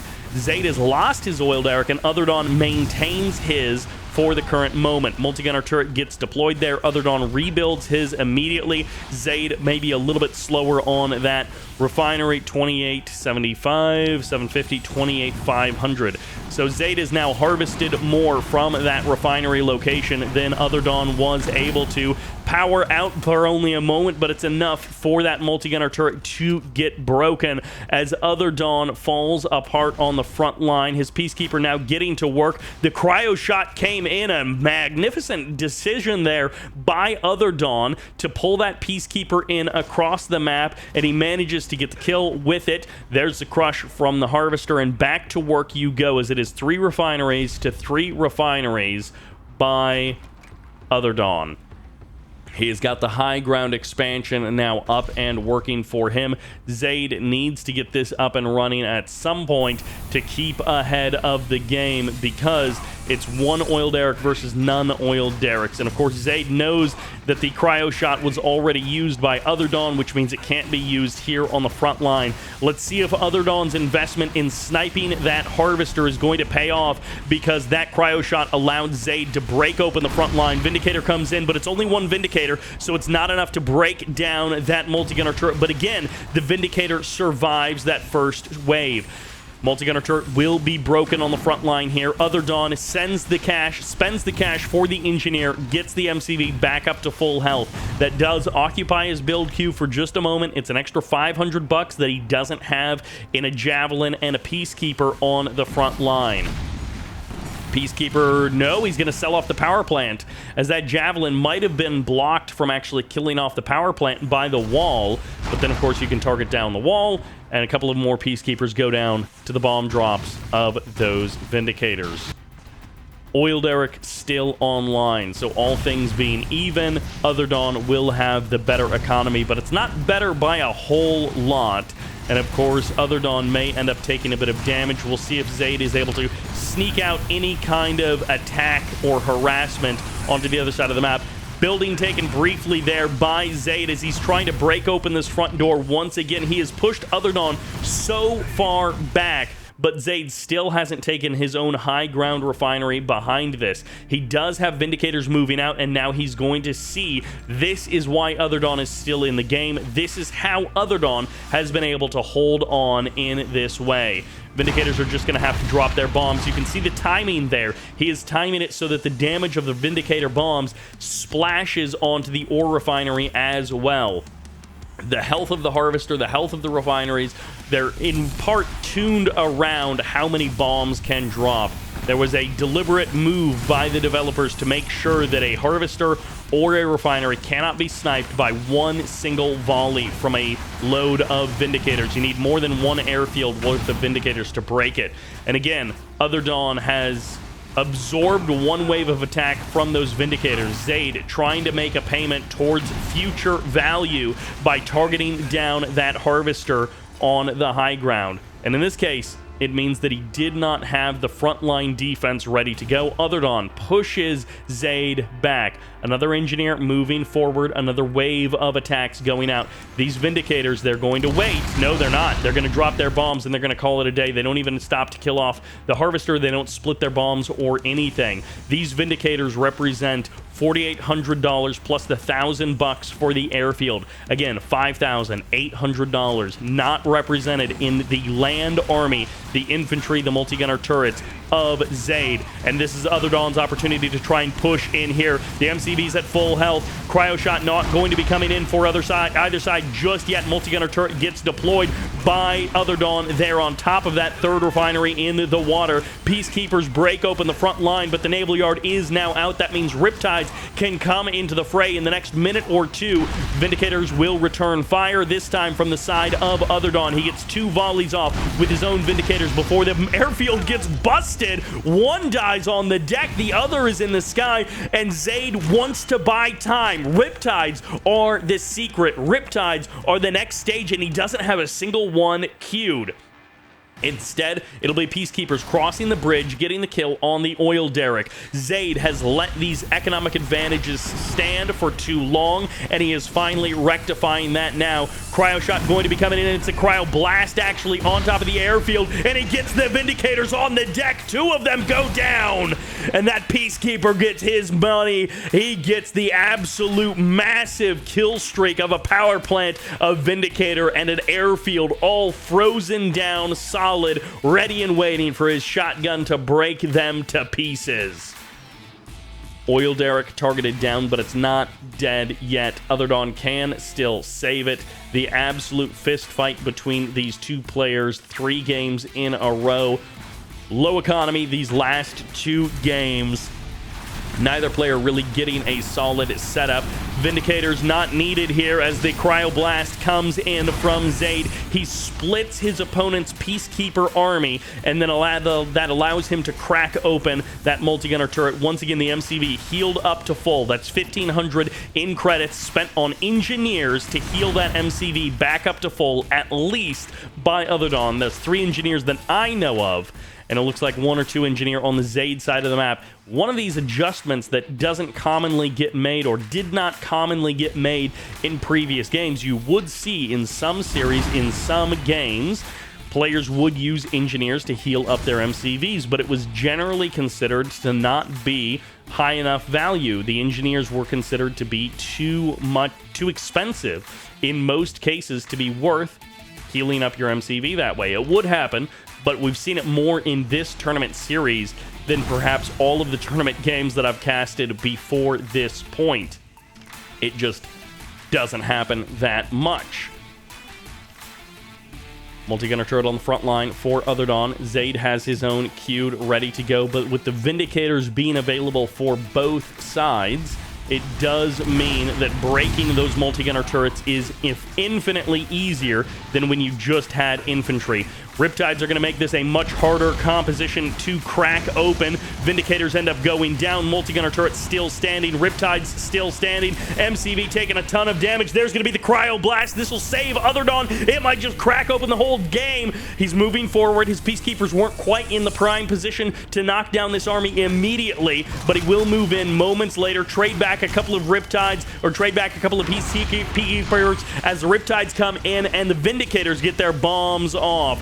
One Riptide ends up going down. The Naval Yard did get sold off, so Zaid does not have the option to rebuild those Vindicators just yet, just now. Third refinery on the high ground. Oil derrick gone for both players. OtherDawn has the command hub on the high ground, but no refinery. The economic advantage lays with Zaid, but not by that much, and not that significantly over the course of this game. 47k total resources gathered by OtherDawn, 44k, 45k now for Zaid, a difference of 3,000 credits, but Zaid's army currently sitting at 8.3k versus the 2k of OtherDawn. A lot of that is in the airfield. OtherDawn doesn't have the army value of 3 Vindicators, 3,600 bucks flying around the map there. And if OtherDawn is careful, he might be able to catch those Vindicators, but without significant numbers of Javelins, that's going to be difficult. Cryoblast going to be coming in on top of this refinery, on top of this harvester. Doesn't matter if you try to save it, you won't. He mistimes it. A blunder there by Zaid. Oh, that's painful. That is unbelievably painful there by Zaid. Is he going to be in time to actually get that refinery? We shall see. He does get it. Refinery goes down. That was almost an unbelievably bad mistake by Zaid. In this case, it's kind of fine. It's not good, but it's kind of fine. Power plant takes a lot of damage. The scales are tipping. The momentum is shifting. 2-2 is the map score, and Zaid is looking to make it 3-2. He wants to regain the momentum in this series, reclaim his lead in the points. Airfield will be the rebuild choice. Doesn't go Naval Yard, doesn't go War Factory. Power plant gets eliminated. This is where the dominoes start to fall. Things have lined up for long enough for Zaid. He has played this one out carefully enough that he has a significant advantage. There is still hope, always springing eternal for OtherDawn. It's looking slimmer by the moment. Not even really by the minute, but 5k per minute for Zaid, 3.2k per minute for OtherDawn. There we go. This is the moment. If he's not able to crack him with this push, 3 multi-gunner turrets are going to get targeted down. They get sold off in advance. Only one of them actually gets broken by the Peacekeepers, and that's going to be the Chronosphere, also out on the field. Vindicators make another bombing run against the refinery, against the economy of OtherDawn. That's a true timer on this game. There was already a non-literal timer on this game, but now there is a literal timer here and ready to go. Riptide emerges from that naval yard, makes its way to the front line. MCVs, both of them on the front line, on the battlegrounds, as the Vindicators come in. The MCV taking a massive amount of damage, but it's just about buying time. Zaid doesn't need to win the game here. He just doesn't lose here. And if as long as he doesn't lose the game here, then he can hold, he can wait until that timer is ready to go. He's got the better economy behind all of this, and he's actually going to be losing his MCV, so the first step has been completed for OtherDawn, but OtherDawn loses his own MCV. Sniping this naval yard is a next crucial step for OtherDawn, and then he can't let up the pressure. He has to find a way to break these Riptides. He has to find a way to shut down this attack as the Javelins stand tall. The damage just doesn't stop. OtherDawn nearly does it. A heroic push by OtherDawn. It doesn't work. Zaid gets the win, but OtherDawn holding on and fighting until the last man and rocket. You don't count him out. You never give up until the last man or rocket. Both of these players feels like they are on the tippy top of their game. They are making great decisions and controlling well. This is not some kind of one-sided slap fest. I'm so happy with how well both of these players are playing, the quality of game that they are showing. In the north, playing the orange, he's fighting for his life. He doesn't have much room left. This is OtherDawn. On the south side, rocking the cyan. Feeling good after that last one. It was extended, but he got the win, so who cares how long it took when the point's next to your name? That's what matters most. This is Zaid!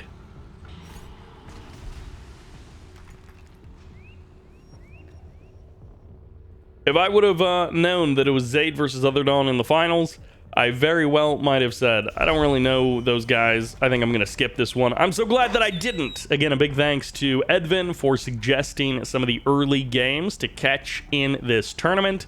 I did see the tournament, and I was like, I'm going to message Edvin and see if the games are good enough for me to, like, actually catch them. Because, you know, sometimes tournaments are terrible. Sometimes the quality of games is just not good, and so, you know, I wanted an opinion of someone who had seen them, and I don't think he actually had seen them. He went and checked them out for me, so a huge thank you to him. I appreciate him going through all of that effort, and of course, big thanks to Nexus Light, I forgot his name already, for organizing and helping to run this event. Inspector Rage for the cash prize as well. And of course, to all of the players for participating. Ooh, we might have another weird one on our hands. We got our game, our deep sea game, which was pretty straightforward. We got all the way to tier 3. We got assault destroyers. We got Athena cannons. And now we have, after that game, both players sort of, well, we had the Fire Island game. That was for refinery economy before the push. But we didn't really make it into the high tech. We didn't have that much unit variety. It's been Vindicators, Apollos, Riptides, Javs, and Peacekeepers.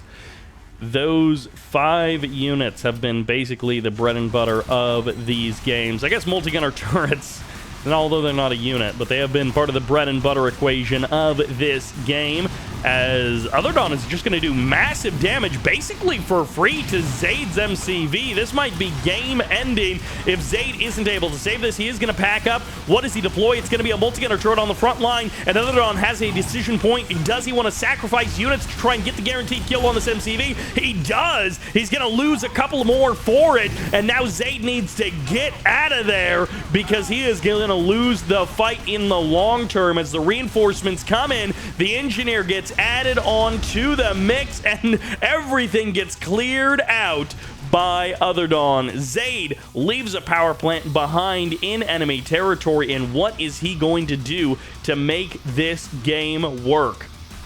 He's got a barracks, and that is just about it. He's got an engineer crossing the map. He's got this power plant up there, which fortunately was not spotted, and Zaid is now going to try and shut down the naval yard of his opponent, but Zaid has been defeated. OtherDawn evens up the score, taking us to 3-3. Going into game number 7, it's once again an even match. It's not the ace match yet as we spawn into Battle Base Beta for game number 7.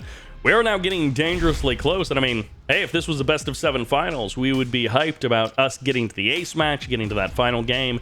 But here we have this, and then a guaranteed one more game, and maybe a final game number 9, the true ace match. Let's see if they can do it.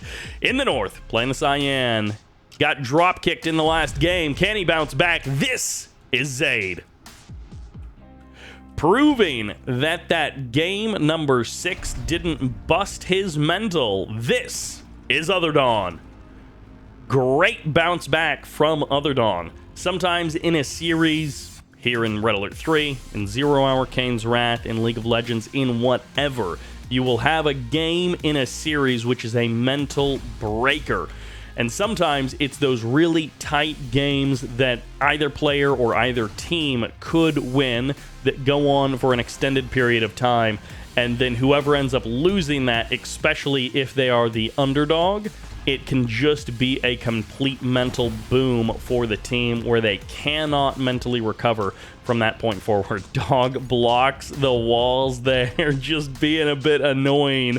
Zaid having his walls blocked off by the dog of OtherDawn. Sniping the engineer. A good choice by Zaid to go airfield first if it means that he's able to snipe a bunch of important units of his opponent. We'll see if it ends up working out long-term for him, as OtherDawn is now going to be looking to shut down the uncaptured oil derrick, just remove it completely from the equation. And Zaid decides to go out onto the water, decides to look for bluer pastures for his future. Dog will be sniped there, no hope for OtherDawn to block off that refinery location, but the oil derrick captured on the south side of the map and will be denied, it looks like, on the north side of the map. Force firing a neutral tech structure, not something you see very often, but in this case, it is definitely worth it, and the Peacekeepers jumping inside of the building to avoid the bombs of that Vindicator. Move to the water for both players. OtherDawn and Zaid looking to get that third refinery up and running.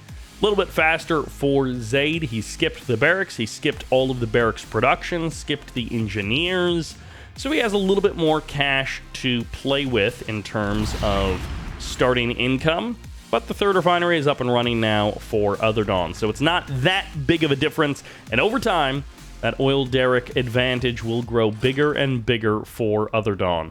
Although we've seen in the previous couple of games that sometimes that oil derrick advantage doesn't always pan out, and the differences between these players can be so slim and then snowball so hard that that oil derrick advantage means nothing.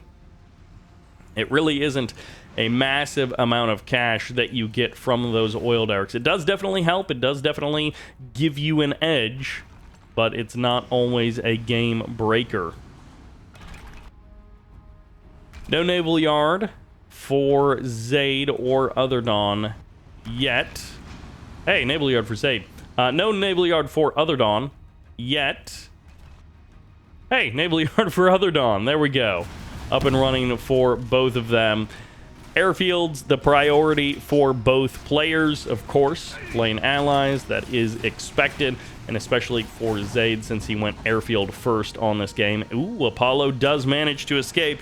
You love to see it. You hate to see your opponent get that kind of luck or skill on the slapping that F key to return to base. MCV now on the high ground. Apollo's come out for this scout, so OtherDawn gets read basically like a book by Zaid. The Apollo Scout is incredibly powerful. They are very fast units. They have very far vision as well. A little bit late on the dodge there by Zaid, so he ends up losing 2 Apollos, and that is now a terrible, terrible scout. It started out as an amazing scout where he got to see everything that OtherDawn was up to, and it ended up costing him $2,000 to scout his opponent, which is horrendous. It is not a good start when you've already not gotten your oil derrick and your opponent has the oil derrick. Your 3rd refinery isn't that far ahead of your opponent. We'll see about the 4th refinery. It might be very far ahead of his opponent. Vindicator comes in. Vindicator doesn't actually go down. Jabs get a couple of shots off, and there he cleans it up. If he gets this refinery as well, then Zaid will basically be dead in the water as the game moves forward. But for the current moment, OtherDawn has not snowballed out of control, and right now, Zaid has the advantage. So if he holds on to this 4th refinery, then he doesn't care about losing the Apollos. He doesn't care about the oil derrick advantage. He is able to eliminate those things with this refinery. 4th is still not up for OtherDawn. The advantage is starting to build for Zaid. Gonna help break down those walls. Vindicator comes in, bombs get dropped. Vindicator will return fire, this time on the side of OtherDawn, once again surviving with 20% or less HP. Peacekeepers moving forward. Riptides are here for both sides. Jabs as well. Multi-gunner turret now deployed. OtherDawn going to try to abandon this position. Well, some of his Riptides managed to escape. Others do not. Zaid has a couple of incredibly low health Riptides that are still here on the front line. He should probably pull those back and get them away from the front line, get them repairs somewhere else. As for the current moment, OtherDawn controls these buildings, and that will help him keep control of this area. One building gets broken, another building about to be laser locked down to death. Only one building remains now for OtherDawn. He has a couple of other buildings dotted around the map that he maintains control of, but he doesn't have the same advantage. Riptide finally goes down. That was a sneaky Riptide trying to make its way past the building onto the low ground, and it didn't work out. Cryoshot going to be coming in. Harvester drives right into it. Can he escape? No, he can't. Right on the edge, he gets out. He starts to turn blue, bluer than normal, but he manages to get out. Another building will be busted. The Peacekeeper evicted from that house. Goodbye. You're not welcome here as the 4th comes up for OtherDawn. He has now evened that back out, but he didn't smash the refinery of Zaid, so all things are very even between these two players. It can still turn either way very comfortably based on the next couple of minutes. And since we're 7.5 minutes into the game, this one could go the distance. The momentum maker in this game number 7. Both players with an opportunity to gain the edge and finally move to match point as the Vindicators will move through the middle of the map. The Riptides as well. There goes something into the stratosphere as it gets caught up there, and the Javelins break open the buildings. Zaid says, I am here to stay, and he gets the crush on a couple of infantry units. No air support because the fight is happening over here. The Vindicators are off on the north side getting sniped by the Apollos of OtherDawn. A hydrofoil is here, weapons jamming these Riptides in the water, and a refinery gets broken. The cryocopter comes in. OtherDawn is causing mass chaos. He may lose the middle of the map, but he is striking hard everywhere else. Riptides down on the water, but OtherDawn has control of the air. Another Apollo shows up, and Zaid should finally be able to push this attack out of his territory and regain control of the game from this point, but he hasn't won yet. OtherDawn, loses the cryocopter. Apollo goes down, so OtherDawn manages to make it a 1-for-1, but of course cryocopters cost 1.8 times the value of an Apollo.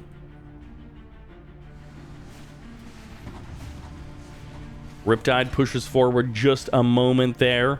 Zaid forces it back. Jav in the side of the building, and a cryo blast going to be firing off. Nope, it's cryo shot. Tier 1 Support power coming in. Zaid once again going to try and break open the middle of the map. It almost worked last time, but he took too much damage back behind. He didn't have his Air Force to support this push, and he still doesn't. His Air Force is nowhere to be seen as the Cryocopter comes in. Shrink Ray on the MCV, forcing it back, and the Riptide will now back off from that front line. Multi-gunner turret gets a Peacekeeper inside of it for a moment, and now he's back to firing rockets once again. Hero Peacekeeper goes down on the side of Zaid as OtherDawn looking to push this attack back. He's holding the middle of the map, and those Cryocopters were a perfect decision.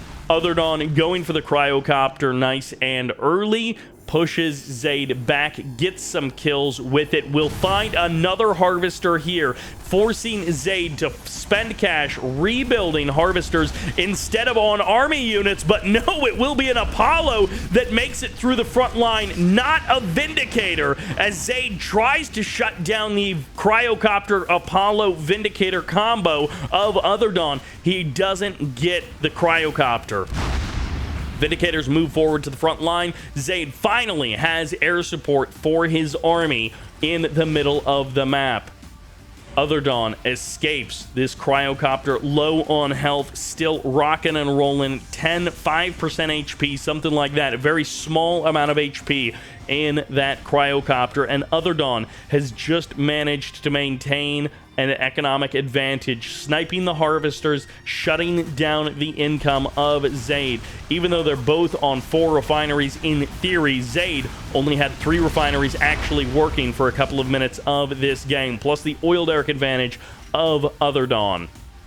Those little things start to add up, but it's still Zaid's opportunity to win this game. He is not out of it yet, but things are slipping out of his control. The snowball is rolling as OtherDawn moves forward with the Riptides. He's looking to push Zaid back yet again. Cryoblast on top of this multi-gunner turret. Zaid is going to try and crack open this front door. There's the return fire. The Cryoblast coming in from on top of Zaid's army as it gets broken open. Riptides going down on both sides, and it's almost ready to break open. Zaid can't push any further, and now OtherDawn moving in, going heroic as the multi-gunner turret comes in. Is it too little, too late, as Zaid tries to hold on to this position, and he just can't grasp it, slipping away yet again. The misfire on the Shrink Ray on that Riptide instead of the MCV, as that Riptide will run for the low ground,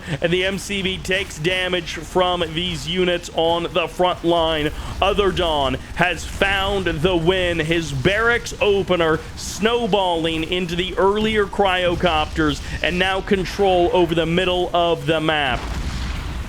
No missteps, and he'll win this game. He's up 3k in army value, but that can still be nullified by a Cryogeddon. As we move past the 12.5 minute mark, Zaid still has one last chance to win this game. A rebuild, and if he can delay until he gets Cryogeddon, he can still take this match. It's not going to be easy. It's not going to be a free win or anything like that. Apollo's trying to show up to shut down this Cryocopter, but it's 2 against 2, and OtherDawn is happy to play that out. It's 3 against 1 as the Hydrofoil shows up just in time, snipes the Cryocopter, but misses the Vindicator.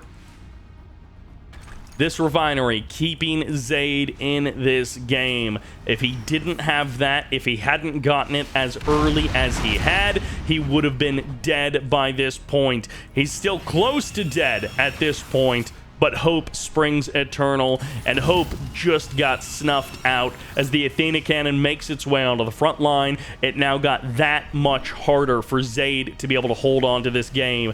A tier 1 allied MCV versus tier 3 rocking and rolling on the OtherDawn side of the map. He's up 11k in terms of total resources gathered, and he has cracked this game wide open. Cryogeddon, this is the chance. He's not going to catch the army. He's going to catch the production. That doesn't normally work, but we'll see how it does.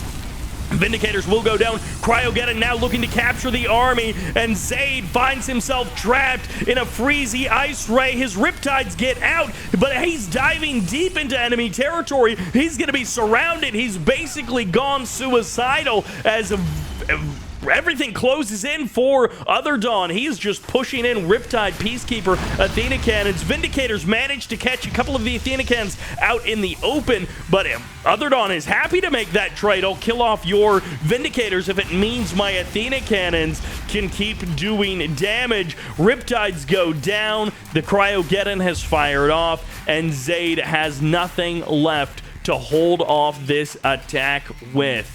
He is delayed until his Cryogeddon got out, but now his defense is slimmer than it's ever been. If Zaid can't force an error out of OtherDawn, then the game will slowly slip out of his hands. I mean, it's already slipped out of his hands. It's into the laser grasp of the Athena Cannon. Cryocopter comes forward. Athena gets shrunk. Snipe comes in. That's the start of something good. If he had some way to clean up this army, if he had 3 or 4 multi-gunner IFVs with Peacekeepers loaded inside of them, if he had dogs that were able to get up close and personal with this army, if he'd been able to, like, shut down... Oh, that Cryocopter just gets blasted there as another engineer comes on out right on top of this MCV, onto the front line, onto the battleground, and he does get inside of the MCV just in time. It's 3 refineries versus 4. 3 refineries versus 4 plus an oil derrick. And these 3 refineries aren't necessarily always working. That one's frozen. Oh, Zaid. Oh, no, Zaid. That Harvester given a stop command at some point, locked in on that ore node right next to the MCV, and Zaid hasn't noticed. Chronosphere now out on the field. It's a literal ticking clock that says OtherDawn is going to win this game because he's going to teleport your infantry into another dimension. He's going to teleport your MCV into a building. He's going to teleport something into somewhere as the GG comes out. OtherDawn gets the win in game number 7 and moves to match point. Finally, after the being down 0-2 at the beginning of this series, he's now at match point. And we're once again on Temple Prime for another mirror matchup. I was secretly hoping one of these players would switch it up for some of these games, but so far they have not. Looking good and showing that he can bounce back even when he's down. Now on match point, looking fantastic. This is OtherDawn. The sun does rise for him. Now on the right side, he needs to bounce back. He is down in this series for the first time. This is Zaid. One more win, and we get ourselves an ace match in this series. The maximum number of games. And it's like, man, if this had been a best of 7, we would have called that last one the ace match, and it would have been a great series. It still would have been a good tournament finals. AVA matchup, okay, maybe not the best thing to watch, but these have been good AVAs. They've been entertaining. They haven't been just turret push nonsense.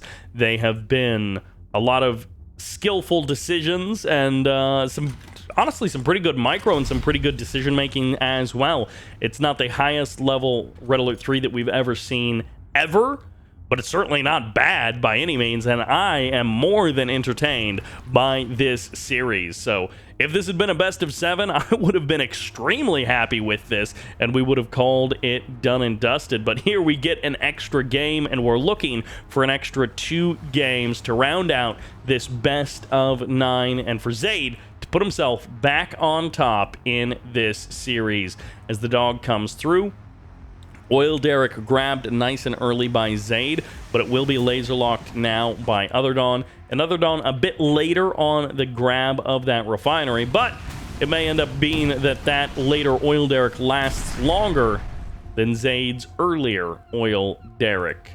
Naval Yard is out for OtherDawn. It doesn't look like Zaid has it yet. He has gone airfield. So the difference in philosophy is seen here in this game. OtherDawn goes for the Riptides. Would be hilarious if he actually was building Dolphins or teching up to tier 2 and getting hydrofoils or something. But he's building Riptides. And of course, Zaid going for his airfield first. This is a little bit how that series started out. Airfield first for Zaid. OtherDawn went for the double barracks, and it ended up working out fantastically for Zaid in that game number 1. OtherDawn here on match point. Not looking for anything. He gets a Vindicator. That's a huge strike here at the 3-minute mark, managing to snipe a Vindicator that has done almost nothing in this game, well, so far in this game. These Vindicators have not had a huge impact on the match thus far. They have had, you know, they've gone out, they've gotten a little bit of scouting, but to lose a Vindicator for just bombing out a building is not really what you want. Airfield now coming up for OtherDawn. He's got the high ground. He's got that refinery rocking and rolling. Vindicators once again going to be taking a bit of damage. And they wait. They get the splash onto the ore refinery as well. South side, they avoid most of the damage from that building, but not all. OtherDawn a bit low on power for a moment here. The Riptides move forward onto the high ground. Peacekeepers down from the high ground, giving chase to the forces of Zaid. Zaid capturing that oil derrick in the south. Nice choice by him to take that away from OtherDawn. Vindicators coming in. How many will go down as the Riptide gets eliminated? One Vindicator gets crushed. Apollo's flying over. One get punished. The other manages to escape. So for now, the trade, one Vindicator for one Apollo and a Riptide. OtherDawn not going to be too happy about that, but he is up 3 refineries to 2. And of course, the oil derrick is currently on the Zaid side of the map, but that's the oil derrick that OtherDawn got the cash back for. So it was pure profit for him. It'll be a little while before it pays off for Zaid. Barracks on the high ground. Another Vindicator taking a lot of damage, but not going down. There's still 3 Vindicators remaining on the field from Zaid. OtherDawn went 3 refineries, added on the airfield, and immediately crossed the map with that MCV. The barracks is now gone, and this has turned into a very awkward spot. Is he going to drop an airfield over here? He's got this Vindicator and the Apollo hovering, which could mean that he's looking to redeploy that airfield into a much closer position for the faster refueling and rearming. Multi-gunner turret will get broken. For now, the MCV going to hang out. It does get laser locked, so the Javelin soldier starting to target that MCV and forcing it away. Zaid happy to dislodge that MCV for a moment, hoping to do it a bit more. Peacekeepers from the high ground will be able to find a little bit of damage here. Riptide not being targeted as the Vindicators come to the south side of this engagement. And this is 3 jabs on the high ground, maybe even 4 if you count the one on the ramp, as the Vindicators take a lot of damage, but all 4 of them manage to escape. And for now, Zaid's MCV is safe. One Javelin, I think, only on the side of OtherDawn, but the double cryo shot going to be coming in here. Multi-gunner turret is still standing even after the Vindicator comes through for a bombing run. Second Vindicator will be needed to bust open that multi-gunner turret, and OtherDawn getting kicked out from the front line of Zaid. Another fresh bombing run. He might just try to break this building in the middle of the map so that OtherDawn doesn't have it as a strategic stronghold. Finally, 3rd refinery up and running for Zaid. It took him a long time. Only a couple of Javelins on the side of Zaid. 3, maybe 4 are here for him. Or maybe there was 5 in total. But good bomb splitting by OtherDawn. Did he save all of those Vindicators? Maybe he lost 1. As the Vindicators now moving in for Zaid. He kills off at least one of the Riptides. The other 2 manage to survive. Some additional bombs dropped, perhaps on the building, as the Peacekeepers now move in for Zaid to try and clear out that building. Both players have barracks on the front line, and now the Apollo will take a little bit of damage from those jabs on the low ground. Once again, the building being bombed out, perhaps by both sides. The Peacekeeper will go down on the OtherDawn side. Barracks now eliminated, and Zaid slowly but surely taking over the middle of this map, kicking OtherDawn out and inching us closer to the ace match. Javelins do get busted out of that building. That full eviction comes through as that Civ structure is now too damaged to be taken over by either side. Might even be worth knocking it down so that you have more space for your units, for your MCV to maneuver. We'll sell off the barracks just as soon as it was deployed. It gets targeted by those Vindicators and knocked down. 3K in the bank for OtherDawn. He has the better economy for most of this game, but now that it's 3 refinery versus 3 refinery and an oil derrick, things are going to be changing into Zaid's favor. Well, maybe not if he has to spend all of his cash rebuilding power plants. And for the current moment, one power plant does get broken. It will have to be rebuilt as both players deploy multi-gunner turrets onto the front line, and a Vindicator ends up going down. This time, it costs Zaid a little bit to run that bomb scout drop.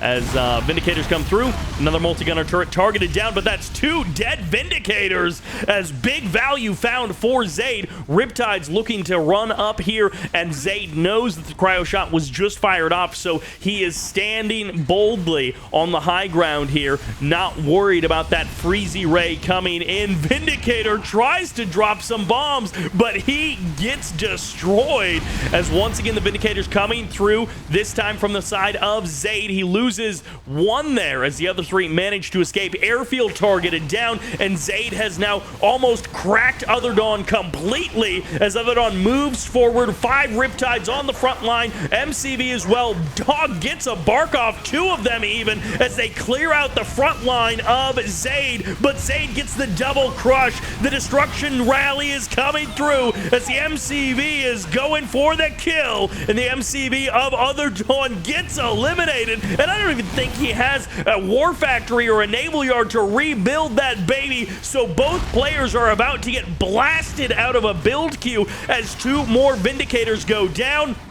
And the MCV will get one final crush off before OtherDawn kills it. And now all of the Vindicators are gone as well. The airfield, it looks like, got sold off. So actually both players are completely out of options. It's barracks versus double barracks. Is that actually what it is? It's barracks versus double barracks? The economy basically doesn't even matter because one player literally has double the production of the other. And Zaid could have $1 million. And it doesn't matter. The barracks goes down. And OtherDawn gets the win! No MCV, no build queue, no airfield, double barracks for the win as Zaid gets knocked out of the finals. OtherDawn wins it 5-3.